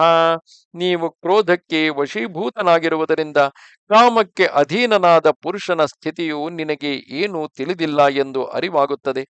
ವಾನರರ ಮಾತೇನು? ಕಾಮಾಸಕ್ತ ಮನುಷ್ಯನಿಗೂ ಕೂಡ ದೇಶ, ಕಾಲ, ಅರ್ಥ, ಧರ್ಮ ಇವುಗಳ ಜ್ಞಾನ ಇರುವುದಿಲ್ಲ. ಅದರ ಕಡೆಗೆ ಅವನ ದೃಷ್ಟಿಯೇ ಹೋಗುವುದಿಲ್ಲ. ನೆನಪಿರಲಿ, ಇಲ್ಲಿ ಲಕ್ಷ್ಮಣನು 12 ವರ್ಷಗಳ ಹಿಂದೆಯೇ ತನ್ನ ಪತ್ನಿಯನ್ನು ಅಂತಃಪುರದಲ್ಲಿಯೇ ಬಿಟ್ಟು ಅಯೋಧ್ಯೆಯನ್ನು ತೊರೆದು ರಾಮನ ಹಿಂದೆ ದಾಸ್ಯ ಭಾವವನ್ನು ಸ್ವೀಕರಿಸಿ ಬಂದಿರುವನು. ದಾಸ್ಯ ಭಾವದಲ್ಲಿದ್ದಾಗ ತನಗೆ ತನ್ನ ಕಾಮವನ್ನು ಪೂರೈಸಿಕೊಳ್ಳಲು ಯಾವ ಮಾರ್ಗವೂ ಇರುವುದಿಲ್ಲವೆಂಬುದು ಆತನಿಗೆ ಮೊದಲೇ ತಿಳಿದಿತ್ತು. ಮೊದಲೇ ಅದೆಲ್ಲವನ್ನು ಅರಿತವನಾಗಿ ಹೇಗೆ ಹಸಿವು ನಿದ್ದೆಗಳನ್ನು ತೊರೆದಿದ್ದನೋ ಹಾಗೆ ಆತ ಕಾಮವನ್ನೂ ತೊರೆದಿದ್ದನೆ. ಎಲ್ಲವನ್ನೂ ತೊರೆದು ಆತನು ಕೇವಲ ರಾಮನ ದಾಸ್ಯವೊಂದನ್ನೇ ಸ್ವೀಕರಿಸಿ ದಾಸ್ಯ ಭಾವದಿಂದ ರಾಮ ಸೀತೆಯರ ಸೇವೆ ಮಾಡುವುದಷ್ಟೇ ತನ್ನ ಪಾಲಿನ ಕರ್ತವ್ಯವೆಂದು ಭಾವಿಸಿ ತನ್ನ ಪತ್ನಿಯನ್ನೂ ಕೂಡ ಸಂಪೂರ್ಣವಾಗಿ ಮರೆತು ಆ ಎಲ್ಲ ಭಾವಗಳನ್ನು ತೊರೆದವನಾಗಿ ಲಕ್ಷ್ಮಣನು ಸ್ಥಿರಚಿತ್ತನಾಗಿದ್ದನು. ಎಷ್ಟೋ ಮಂದಿ ರಾಮಾಯಣವನ್ನು ಓದುವಾಗ ರಾಮನು ಲಕ್ಷ್ಮಣನಿಗೆ ಈ ಕಾರಣದಿಂದಾಗಿ ಅನ್ಯಾಯವನ್ನು ಮಾಡಿದನೆಂದು ಇಲ್ಲ ಸಲ್ಲದ ಆಪಾದನೆಗಳನ್ನು ತೊಡಗಿಸುತ್ತಾರೆ. ನೆನಪಿರಲಿ, ಹೇಗೆ ರಾವಣನ ವಧೆಗಾಗಿ ಶ್ರೀರಾಮಚಂದ್ರನು ಮನುಷ್ಯ ರೂಪದ ಅಜ್ಞಾನವೆಲ್ಲವನ್ನು ಸ್ವೀಕರಿಸಿ ಅದರಿಂದ ಪಡಬಾರದ ಕಷ್ಟವನ್ನು ಪಡುತ್ತಿರುವಂತೆ ಎಲ್ಲರಿಗೂ ತೋರಿಸಿಕೊಳ್ಳುತ್ತಿದ್ದನು, ಅದೇ ರೀತಿಯಾಗಿ ಲಕ್ಷ್ಮಣನು ಕೂಡ ನಿರ್ದಿಷ್ಟ ಕಾರಣದಿಂದಾಗಿ ತನ್ನ ಪತ್ನಿಯನ್ನು ತೊರೆದು ಹಸಿವು ನಿದ್ದೆಗಳನ್ನು ತೊರೆದು ನಿರಂತರ ದಾಸ್ಯವನ್ನು ಸ್ವೀಕರಿಸುತ್ತಾನೆ. ಏಕೆಂದರೆ ಹಾಗೆ 12-13 ವರ್ಷಗಳ ಕಾಲ ಯಾರು ಇರುವನೋ ಅಂತಹ ವ್ಯಕ್ತಿಯಿಂದಲೇ ರಾವಣ ಪುತ್ರನಾದ ಇಂದ್ರನನ್ನೂ ಗೆದ್ದಿದ್ದಂತಹ, ಏಕೆಂದರೆ ಇಂದ್ರನು ರಾವಣನನ್ನೇ ಸೋಲಿಸಿ ಆತನನ್ನು ಬಂಧಿಸಿ ತನ್ನ ಬಂಧನದಲ್ಲಿ ಇಟ್ಟುಕೊಂಡಿದ್ದಾಗ ಇಂದ್ರಜಿತ್ತುವು ಮೇಘನಾದನೆಂದು ಆತನಿಗೆ ಹೆಸರಿರುತ್ತದೆ. ಆತನು ಹೋಗಿ ತನ್ನ ತಂದೆಯನ್ನು ಬಿಡಿಸಿಕೊಂಡು ಬಂದಿರುತ್ತಾನೆ. ರಾವಣನಿಗಿಂತಲೂ ಬಲಶಾಲಿಯಾದ ಇಂದ್ರಜಿತ್ತುವನ್ನು ಸಂಹರಿಸಬೇಕಾದರೆ ಆ ರೀತಿಯಾದ ಕಠೋರ ಧರ್ಮನಿಷ್ಠೆ, ಕಠೋರ ನಿಷ್ಠೆ, ಅಂದರೆ ಕಾಮ ಕ್ರೋಧ ಲೋಭ, ಕಾಮವನ್ನು ಸಂಪೂರ್ಣವಾಗಿ ತೊರೆದು ಹಸಿವು ನಿದ್ದೆಗಳನ್ನು ತೊರೆದು ಆ ಬ್ರಹ್ಮಚರ್ಯವನ್ನು ನಿರ್ದಿಷ್ಟವಾಗಿ ಕಠೋರವಾಗಿ ಆಚರಿಸಿದ ವ್ಯಕ್ತಿಯಿಂದ ಮಾತ್ರವೇ ಸಾಧ್ಯವಾಗುವಂತೆ ಆತನಿಗೂ ವರವಿರುತ್ತದೆ. ಆ ಕಾರಣದಿಂದಾಗಿಯೇ ಲಕ್ಷ್ಮಣನು ಇಲ್ಲಿ ಕಠೋರ ಬ್ರಹ್ಮಚರ್ಯವನ್ನು ಅನುಸರಿಸುತ್ತಿರುವನು. ಕಠೋರ ಬ್ರಹ್ಮಚರ್ಯದ ಕಾರಣದಿಂದಾಗಿಯೇ ಸುಗ್ರೀವನು ಯಾವ ಕಾರಣದಿಂದಾಗಿ ಮದಮತ್ತನಾಗಿದ್ದಾನೆ ಎಂಬುದನ್ನು ಅರ್ಥ ಮಾಡಿಕೊಳ್ಳಲು ಆಗುವುದಿಲ್ಲವೆಂದು ತಾರೆಯು ಹೇಳುತ್ತಿರುವಳು. ತಂ ಕಾಮವೃತ್ತಂ ಮಮ ಸನ್ನಿಕೃಷ್ಟಂ ಕಾಮಾಭಿಯೋಗಾಶ್ಚ ವಿಮುಕ್ತಲಜ್ಜಂ ತಮಸ್ವತಾವತ್ ಪರವೀರಹಂತಸ್ ಭ್ರಾತರಂ ವಾನರ ವಂಶನಾಥಂ. ವಿಕ್ಷಿ ವೀರರನ್ನು ನಾಶ ಮಾಡುವ ರಾಜಕುಮಾರನೇ, ವಾನರ ರಾಜ ಸುಗ್ರೀವನು ವಿಷಯ ಭೋಗಗಳಲ್ಲಿ ಆಸಕ್ತನಾಗಿ ಈಗ ನನ್ನ ಬಳಿಯೇ ಇದ್ದನು. ಕಾಮದ ಆವೇಶದಲ್ಲಿ ಅವನು ತನ್ನ ಲಜ್ಜೆಯನ್ನೇ ತ್ಯಜಿಸಿರುವನು. ಹೀಗಿದ್ದರೂ ನಿಮ್ಮ ತಮ್ಮನೆಂದು ತಿಳಿದು ನೀವು ಆತನನ್ನು ಕ್ಷಮಿಸಬೇಕು. ಮಹರ್ಷಯೋ ಧರ್ಮ ತಪೋಭಿರಾಮಾ ಕಾಮಾನುಕಾಮ ಪ್ರತಿಬದ್ಧ ಮೋಹಾ ಅಯಂ ಪ್ರಕೃತ್ಯ ಚಪಲ ತಪಿಸ್ತು ಕಥಂ ನ ಸಜ್ಜೇತ ಸುಖೇಶು ರಾಜ. ಯಾರು ನಿರಂತರ ಧರ್ಮ ಮತ್ತು ತಪಸ್ಸಿನಲ್ಲಿ ಸಂಲಗ್ನರಾಗಿರುತ್ತಾರೋ, ಯಾರು ಮೋಹವನ್ನು ತಡೆದಿರುವರೋ, ಅವಿವೇಕವನ್ನು ದೂರಗೊಳಿಸಿರುವರೋ ಅಂತಹ ಮಹರ್ಷಿಗಳು ಕೆಲವೊಮ್ಮೆ ವಿಷಯಾಭಿಲಾಷಿಗಳಾಗುತ್ತಾರೆ. ಸ್ವತಃ ವಿಶ್ವಾಮಿತ್ರನೇ ಮೇನಕೆಯಲ್ಲಿ ಮೇನಕೆಯೊಡನೆ ಸಂಸಾರವನ್ನು ಮಾಡಲಿಲ್ಲವೇ? ಹೀಗಿರುವಾಗ ಸ್ವಭಾವದಿಂದಲೇ ಚಂಚಲನಾದ ಆ ರಾಜ ಸುಗ್ರೀವನು ಸುಖ ಭೋಗಗಳಲ್ಲಿ ಆಸಕ್ತನಾಗುವುದರಲ್ಲಿ ಆಶ್ಚರ್ಯವೇನಿದೆ? ಇತ್ಯೇವ ಮುಕ್ತ್ವಾ ವಚನಂ ಮಹಾರ್ಥಂ ಸಾ ವಾನರೀ ಲಕ್ಷ್ಮಣಮಪ್ರಮೇಯಂ ಪುನಃ ಸಖೇದಂ ಮದವಿಹ್ವಲಾಕ್ಷಿ ಭರ್ತುರ್ಹಿತಂ ವಾಕ್ಯಮಿದಂ ಬಭಾಷೆ. ಅಪ್ರಮೇಯ ಶಕ್ತಿಶಾಲಿ ಲಕ್ಷ್ಮಣನಲ್ಲಿ ಹೀಗೆ ಮಹಾನ್ ಅರ್ಥಯುಕ್ತ ಮಾತನ್ನು ಹೇಳಿ ಮದದಿಂದ ಚಂಚಲ ನೇತ್ರೆಯಾದ ವಾನರ ಪತ್ನಿ ತಾರೆಯು ಪುನಃ ಖೇದದಿಂದ ಸ್ವಾಮಿಗಾಗಿ ಈ ಪ್ರಕಾರ ಹಿತಕರ ಮಾತನ್ನು ಹೇಳಿದಳು. ಉದ್ಯೋಗಸ್ತು ಚಿರಾಜ್ಞ ಸುಗ್ರೀವೇಣ ನರೋತ್ತಮ ಕಾಮಸ್ಯಾಪಿ ವಿಧೇಯೇನ ತವಾರ್ಥಿ ಸಾಧನೆ. ನರಶ್ರೇಷ್ಠನೇ, ಸುಗ್ರೀವನು ಈಗ ಕಾಮಕ್ಕೆ ಗುಲಾಮನಾಗಿದ್ದರು. ಅವನು ನಿಮ್ಮ ಕಾರ್ಯಸಿದ್ಧಿಗಾಗಿ ಬಹಳ ಹಿಂದೆಯೇ ಉದ್ಯೋಗ ಪ್ರಾರಂಭಿಸುವ ಆಜ್ಞೆಯನ್ನು ಕೊಟ್ಟಿರುವನು. ಆಗತಾಹಿ ಮಹಾವೀರ್ಯ ಹರಯಃ ಕಾಮರೂಪಿಣಃ ಕೋಟಿ ಶತಸಹಸ್ರಾಣಿ ನಾನಾ ನಗ ನಿವಾಸಿನಃ. ಅದರ ಫಲವಾಗಿ ಈಗ ವಿಭಿನ್ನ ಪರ್ವತಗಳಲ್ಲಿ ವಾಸಿಸುವ ಕಾಮರೂಪಿಗಳಾದ ಮಹಾನ್ ಪರಾಕ್ರಮಿ 1,00,000,000 ವಾನರರು ಇಲ್ಲಿ ಉಪಸ್ಥಿತರಾಗಿದ್ದಾರೆ. ತದಾ ಗಚ್ಚ ಮಹಾಬಾಹೋ ಚಾರಿತ್ರಂ ರಕ್ಷಿತಂ ತ್ವಯಾ ಅಚಲಂ ಭಾವೇನ ಸತಾಂ ದಾರಾವಲೋಕನಂ. ಮಹಾಬಾಹು, ಬೇರೆಯವರ ಸ್ತ್ರೀಯರನ್ನು ನೋಡುವುದು ಅನುಚಿತವೆಂದು ತಿಳಿದು ನೀವು ಒಳಗೆ ಬರದೆ ಹೊರಗೆ ನಿಂತಿರುವಿರಿ. ಇದರಿಂದ ನೀವು ಸದಾಚಾರವನ್ನು ರಕ್ಷಿಸಿರುವಿರಿ. ಆದ್ದರಿಂದ ಈಗ ಒಳಗೆ ನಡೆಯಿರಿ. ಮಿತ್ರ ಭಾವದಿಂದ ಸ್ತ್ರೀಯರ ಕಡೆಗೆ ನೋಡುವುದು, ಅಂದರೆ ಅವರನ್ನು ಕುರಿತು ತಾಯಿ ತಂಗಿ ಮೊದಲಾದ ಭಾವವಿರಿಸಿ ಪರಸ್ತ್ರೀಯರನ್ನು ನೋಡಿದರೆ ಅದರಿಂದ ಸತ್ಪುರುಷರಿಗೆ ಅಧರ್ಮವಾಗಲಾರದು. ತಾರಯಾ ಚಾಭ್ಯನುಜ್ಞಾತಸ್ತ್ವರಯಾ ಚಾಪಿ ಚೋದಿತಃ ಪ್ರವಿವೇಶ ಮಹಾಬಾಹುರಭ್ಯಂತರಮರಿಂದಮಃ. ತಾರೆಯ ಆಗ್ರಹ ಮತ್ತು ಕಾರ್ಯದ ಅವಸರದಿಂದ ಪ್ರೇರಿತನಾಗಿ ಶತ್ರುದಮನ ಮಹಾಬಾಹು ಲಕ್ಷ್ಮಣನು ಸುಗ್ರೀವನ ಭವನದೊಳಗೆ ಹೋದನು. ಇಲ್ಲಿ ಕೆಲವರಿಗೆ ತಾರೆಯ ಮಾತುಗಳು ಕಸಿವಿಸಿಯಾಗಬಹುದು. ಇಂದಿನ ಕಾಲದಲ್ಲಿ ಹೋಲಿಸಿಕೊಂಡು ನೋಡುವುದು ಬೇಡ. ತಾರೆಯು ಹಿಂದೆ ವಾಲಿಯ ಪತ್ನಿಯಾಗಿದ್ದರು. ಈಗ ತಮ್ಮನಾದ ಸುಗ್ರೀವನೊಂದಿಗೆ ವಿವಾಹಿತಳೇ ಆಗಿರುತ್ತಾಳೆ. ಅಣ್ಣನ ಪತ್ನಿಯನ್ನು ಅಣ್ಣನ ಮರಣಾನಂತರ ತಮ್ಮನಾದವನು ಸ್ವೀಕರಿಸುವುದು ಆ ಕಾಲದಲ್ಲಿ ಅತ್ಯಂತ ಸಹಜವಾದ ಧರ್ಮವೇ ಆಗಿರಬಹುದು. ಇಂದು ಬಹುಪತ್ನಿತ್ವ ನಿಷೇಧಿಸಲ್ಪಟ್ಟಿದ್ದರೂ ಆ ಕಾಲದಲ್ಲಿ ಅದಕ್ಕೆ ಯಾವ ಅಡೆತಡೆಯೂ ಇರಲಿಲ್ಲ. ಹಾಗೂ ಅಣ್ಣನ ಪತ್ನಿಯನ್ನು ಅಣ್ಣನ ಮರಣಾನಂತರ ಸ್ವೀಕರಿಸುವುದು ಅಧರ್ಮವಾಗಿರಲಿಲ್ಲ. ಹಾಗೂ ಆ ರೀತಿ ವಿವಾಹಿತಳಾದ ನಂತರ ಹಿಂದೆ ತಾನು ವಾಲಿಯಲ್ಲಿ ಯಾವ ಪ್ರೇಮವನ್ನು ಹೊಂದಿದ್ದಳೋ ಅದೇ ಪ್ರೇಮವನ್ನು ಆಕೆ ಸುಗ್ರೀವನಲ್ಲೂ ಈಗ ಹೊಂದಿರುತ್ತಾಳೆ. ಹಿಂದೆ ತನ್ನ ಪತಿಯಾದಂತಹ ವಾಲಿಯನ್ನು ಕೊಂದವನು ಎಂಬ ಕಾರಣದಿಂದಾಗಿ ಸುಗ್ರೀವನಲ್ಲಿ ದ್ವೇಷ ಸಾಧಿಸುವುದು ಅನರ್ಥ. ಏಕೆಂದರೆ ವಾಲಿಯು ತಾನು ಮಾಡಿದ ತಪ್ಪಿನ ಕಾರಣದಿಂದಾಗಿಯೇ ಮೃತನಾದನು ಎಂಬ ವಿಚಾರ, ಆತನು ಶ್ರೀರಾಮನಿಂದ ದಂಡಿಸಲ್ಪಟ್ಟನು ಎಂಬುದು ಯೋಗ್ಯಳಾದಂತಹ ಧರ್ಮವನ್ನು ಬಲ್ಲಂತಹ ಆ ತಾರೆಗೆ ತಿಳಿದಿರುವ ವಿಚಾರವೇ ಆಗಿದೆ.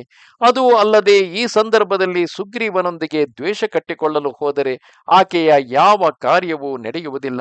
ಈ ಎಲ್ಲ ಕಾರಣಗಳಿಂದ ಸ್ತ್ರೀಯಾಗಿ ಯಾವುದು ಯೋಗ್ಯವೋ ಅದನ್ನೇ ತಾರೆಯು ಆಚರಿಸುತ್ತಿರುವಳು. ಆಕೆ ಆಚರಿಸುತ್ತಿರುವುದರಲ್ಲಿ ಯಾವ ದೋಷವೂ ಇಲ್ಲವೆಂಬುದನ್ನು ವಾಲ್ಮೀಕಿಗಳು ಉದ್ದಕ್ಕೂ ಆಕೆಯು ಸುಗ್ರೀವನ ಪತ್ನಿಯೋ ಎಂಬ ಭಾವದಲ್ಲಿ ನಿಷ್ಕಲ್ಮಶವಾಗಿ ಪ್ರತಿಪಾದಿಸಿರುವುದರಲ್ಲೇ ತಾರೆಯ ಸ್ವಭಾವವನ್ನು ಅರ್ಥ ಮಾಡಿಕೊಳ್ಳಬಹುದು.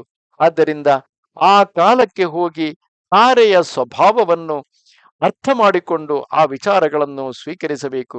ನಮ್ಮಲ್ಲೂ ಎಷ್ಟೋ ಮಂದಿ ತಂದೆ ತಾಯಿ ಇಲ್ಲದೆ ನಮ್ಮ ಬದುಕೇ ಇಲ್ಲ, ತಂದೆ ಆಗಲಿ ತಾಯಿಯಾಗಲಿ ಅಥವಾ ಹೆಂಡತಿಯೇ ಆಗಲಿ ಗಂಡನೇ ಆಗಲಿ ಹೋಗಿಬಿಟ್ಟರೆ ನಾನೂ ಹೋಗಿಬಿಡುತ್ತೇನೆ ಎಂದು ಸ್ಮಶಾನದವರೆಗೆ ಹೋಗುವವರೆಗೆ ಮಾತ್ರವೇ ಹೇಳುತ್ತಾರೆ. ಆದರೆ ಸ್ಮಶಾನದಿಂದ ಹಿಂದಿರುಗಿದ ಕೆಲವೇ ದಿನಗಳಲ್ಲಿ ಆ ತಂದೆ ತಾಯಿ ಹೆಂಡತಿ ಗಂಡ ಪುತ್ರ ಎಲ್ಲರೂ ಕೂಡ ಮರೆತು ಹೋಗುತ್ತಾರೆ. ಕೆಲವೊಮ್ಮೆ ಪುತ್ರ ಶೋಕ ನಿರಂತರವಾಗಿ ದೀರ್ಘಕಾಲ ಉಳಿಯುವುದುಂಟು. ಆದರೆ ಉಳಿದ ಶೋಕಗಳು ನಿಧಾನವಾಗಿ ಕಡಿಮೆಯಾಗುತ್ತಾ ಬದುಕಿಗೆ ಎಲ್ಲರೂ ಹೊಂದಿಕೊಂಡು ಹೋಗಲೇಬೇಕಾಗುತ್ತದೆ. ಇಲ್ಲದಿದ್ದರೆ ಅವರ ಬದುಕೆ ನಿರ್ಭರವಾಗಿ ಬಿಡುತ್ತದೆ. ತತಃ ಸುಗ್ರೀವಮಾಸೀನಂ ಕಾಂಚನೆ ಪರಮಾಸನೆ ಮಹಾರ್ಹಸ್ತರಣೋಪೇತಿ ದದರ್ಶಾದಿತ್ಯ ಸನ್ನಿಭಂ. ತಾರೆಯ ಆಗ್ರಹ ಕಾರ್ಯದ ಅವಸರದಿಂದಾಗಿ ಲಕ್ಷ್ಮಣನು ಅಂತಃಪುರದ ಒಳಗೆ ಪ್ರವೇಶಿಸಿ ಸುಗ್ರೀವನನ್ನು ನೋಡುತ್ತಾನೆ.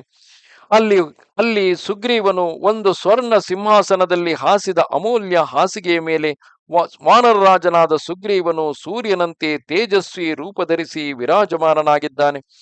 ದಿವ್ಯಾಭರಣ ಚಿತ್ರಾಂಗಂ ದಿವ್ಯ ರೂಪಂ ಯಶಸ್ವಿನಂ ದಿವ್ಯಮಾಲ್ಯಾಂಬರಧರಂ ಮಹೇಂದ್ರಮಿವ ದುರ್ಜಯಂ. ಆಗ ದಿವ್ಯ ಆಭೂಷಣಗಳಿಂದ ಅವನ ಶರೀರವು ವಿಚಿತ್ರವಾಗಿ ಶೋಭಿಸುತ್ತಿತ್ತು. ದಿವ್ಯ ರೂಪಧಾರಿ ಯಶಸ್ವಿ ಸುಗ್ರೀವನು ದಿವ್ಯ ವಸ್ತ್ರವನ್ನು ಧರಿಸಿ ದುರ್ಜಯ ವೀರ ದೇವೇಂದ್ರನಂತೆ ಕಾಣುತ್ತಿದ್ದನು. ದಿವ್ಯಾಭರಣ ಮಾಲ್ಯಾಭಿಪ್ರಮದಾಭಿಃ ಸಮಾವೃತಂ ಸಂರಬ್ಧತರ ರಕ್ತಾಕ್ಷೋ ಬಭೂವಾಂತಕ ಸನ್ನಿಭಃ. ದಿವ್ಯಾಭರಣಗಳಿಂದ ಮಾಲೆಗಳಿಂದ ಅಲಂಕೃತ ಯುವತಿ ಸ್ತ್ರೀಯರು ಅವನನ್ನು ಸುತ್ತುವರೆದು ನಿಂತಿದ್ದರು. ಅವನನ್ನು ಈ ಅವಸ್ಥೆಯಲ್ಲಿ ನೋಡಿ ಲಕ್ಷ್ಮಣನ ಕಣ್ಣುಗಳು ರೋಷಾವೇಶದಿಂದ ಕೆಂಪಗಾಗಿತ್ತು. ಅವನು ಆಗ ಯಮನಂತೆ ಭಯಂಕರವಾಗಿ ತೋರುತ್ತಿದ್ದನು. ರುಮಾಂತು ವೀರ ಪರಿರಭ್ಯಗಾಢಂ ವರಾಸನಸ್ಥೋ ವರಹೇಮವರ್ಣಃ ದದರ್ಶ ಸೌಮಿತ್ರಿಮದೀನ ಸತ್ವಂ ವಿಶಾಲ ನೇತ್ರ ಸುವಿಶಾಲ ನೇತ್ರಂ. ಸುಂದರ ಸುವರ್ಣ ಕಾಂತಿಯ ವಿಶಾಲ ನೇತ್ರೆ ಪತ್ನಿಯಾದ ರುಮೆಯನ್ನು ವೀರ ಸುಗ್ರೀವನು ಗಾಢವಾಗಿ ಆಲಂಗಿಸಿ ಒಂದು ಶ್ರೇಷ್ಠ ಆಸನದಲ್ಲಿ ವಿರಾಜಮಾನನಾಗಿದ್ದನು. ಅದೇ ಸ್ಥಿತಿಯಲ್ಲಿ ಅವನು ಉದಾರ ಹೃದಯ ವಿಶಾಲ ನೇತ್ರನಾದ ಸುಮಿತ್ರಾ ಕುಮಾರ ಲಕ್ಷ್ಮಣನನ್ನು ನೋಡಿದನು. ಇಲ್ಲಿಗೆ ಶ್ರೀ ವಾಲ್ಮೀಕಿ ವಿರಚಿತ ಆರ್ಷರಾಮಾಯಣ ಆದಿಕಾವ್ಯದ ಕಿಷ್ಕಿಂಧಾ ಕಾಂಡದ 33ನೇ ಸರ್ಗ ಸಂಪೂರ್ಣವಾಯಿತು. ಈ ರೀತಿಯಾಗಿ ಕ್ಷತ್ರಿಯರು ಬಹುಪತ್ನಿತ್ವವನ್ನು ಹೊಂದಿರುವುದು ಆ ಕಾಲದಲ್ಲಿ ಸರ್ವೇ ಸಾಧಾರಣವಾಗಿತ್ತು. ಕ್ಷತ್ರಿಯನಾದವನು ನಿರಂತರವಾಗಿ ಯುದ್ಧದಲ್ಲಿ ತೊಡಗಿ ತನ್ನ ಸಮಾಜದ ರಕ್ಷಣೆಯನ್ನು ಮಾಡಬೇಕಾಗುತ್ತದೆ. ಹಾಗೆ ರಕ್ಷಣೆಯನ್ನು ಮಾಡಬೇಕಾದ ಆತನು ಯಾವಾಗಲೂ ಅಹಂಕಾರದಿಂದಲೂ ಮದದಿಂದಲೂ ಉನ್ಮತ್ತನಾಗಿರುವುದು ಅವಶ್ಯಕವಾಗಿರುತ್ತದೆ. ಯಾವುದಾದರೂ ಕಾರಣದಿಂದ ತನ್ನ ಪತ್ನಿಯು ಕ್ರೋಧಗೊಂಡು ಪತ್ನಿಯ ಕ್ರೋಧದ ಕಾರಣದಿಂದಾಗಿ ಆತನ ಮನಃಶಕ್ತಿ, ಆತನ ಮನಸ್ಸಿನ ಸ್ಥೈರ್ಯ ಉಡುಗಿ ಹೋದರೆ ಆತನ ದೇಹದ ಶಕ್ತಿಯು ಉಡುಗಿ ಹೋಗಿ ಆತನಿಂದ ಯಾವ ಕಾರ್ಯವೂ ಸಾಧ್ಯವಾಗುವುದಿಲ್ಲ. ಸ್ತ್ರೀಯರಲ್ಲಿ ಚಿತ್ತ ಚಂಚಲತೆ ಅತ್ಯಂತ ಸಹಜವಾದುದರಿಂದ ಒಬ್ಬಳೇ ಸ್ತ್ರೀಯಳನ್ನು ಅಂದರೆ ಶ್ರೀರಾಮನಂತೆ ಅತ್ಯಂತ ಉನ್ನತವಾದ ಮನೋದಾರ್ಢ್ಯವನ್ನು ಹೊಂದಿರುವ ವ್ಯಕ್ತಿ ಏಕಪತ್ನಿ ವ್ರತಸ್ಥನಾಗಿ ತನ್ನ ಪತ್ನಿಯಾದ ಸೀತೆಯು ಯಾವ ಭಾವವನ್ನು ವ್ಯಕ್ತಪಡಿಸಿದರೂ ತಾನು ಮಾತ್ರ ಚಿತ್ತ ಚಾಂಚಲ್ಯವನ್ನು ಹೊಂದದೆ ಸ್ಥಿರವಾಗಿರಬಹುದು. ಆದರೆ ಎಲ್ಲ ಪುರುಷರಲ್ಲೂ ಆ ರೀತಿಯಾದ ಸ್ಥಿರ ಚಿತ್ತವು ಇರಬೇಕಲ್ಲ. ಆ ಕಾರಣದಿಂದಾಗಿ ಅವರು ಬಹುಪತ್ನಿಯರನ್ನು ಹೊಂದಿರುತ್ತಿದ್ದರು. ಒಬ್ಬಳು ಚಿತ್ತ ಚಾಂಚಲ್ಯಕ್ಕೊಳಗಾದರೆ ಮತ್ತೊಬ್ಬಳು ಸಮಾಧಾನವನ್ನು ಹೇಳಿ ಆತನ ಅಹಂಕಾರಕ್ಕೆ ಪುಷ್ಟಿ ಕೊಡುತ್ತಿದ್ದಳು.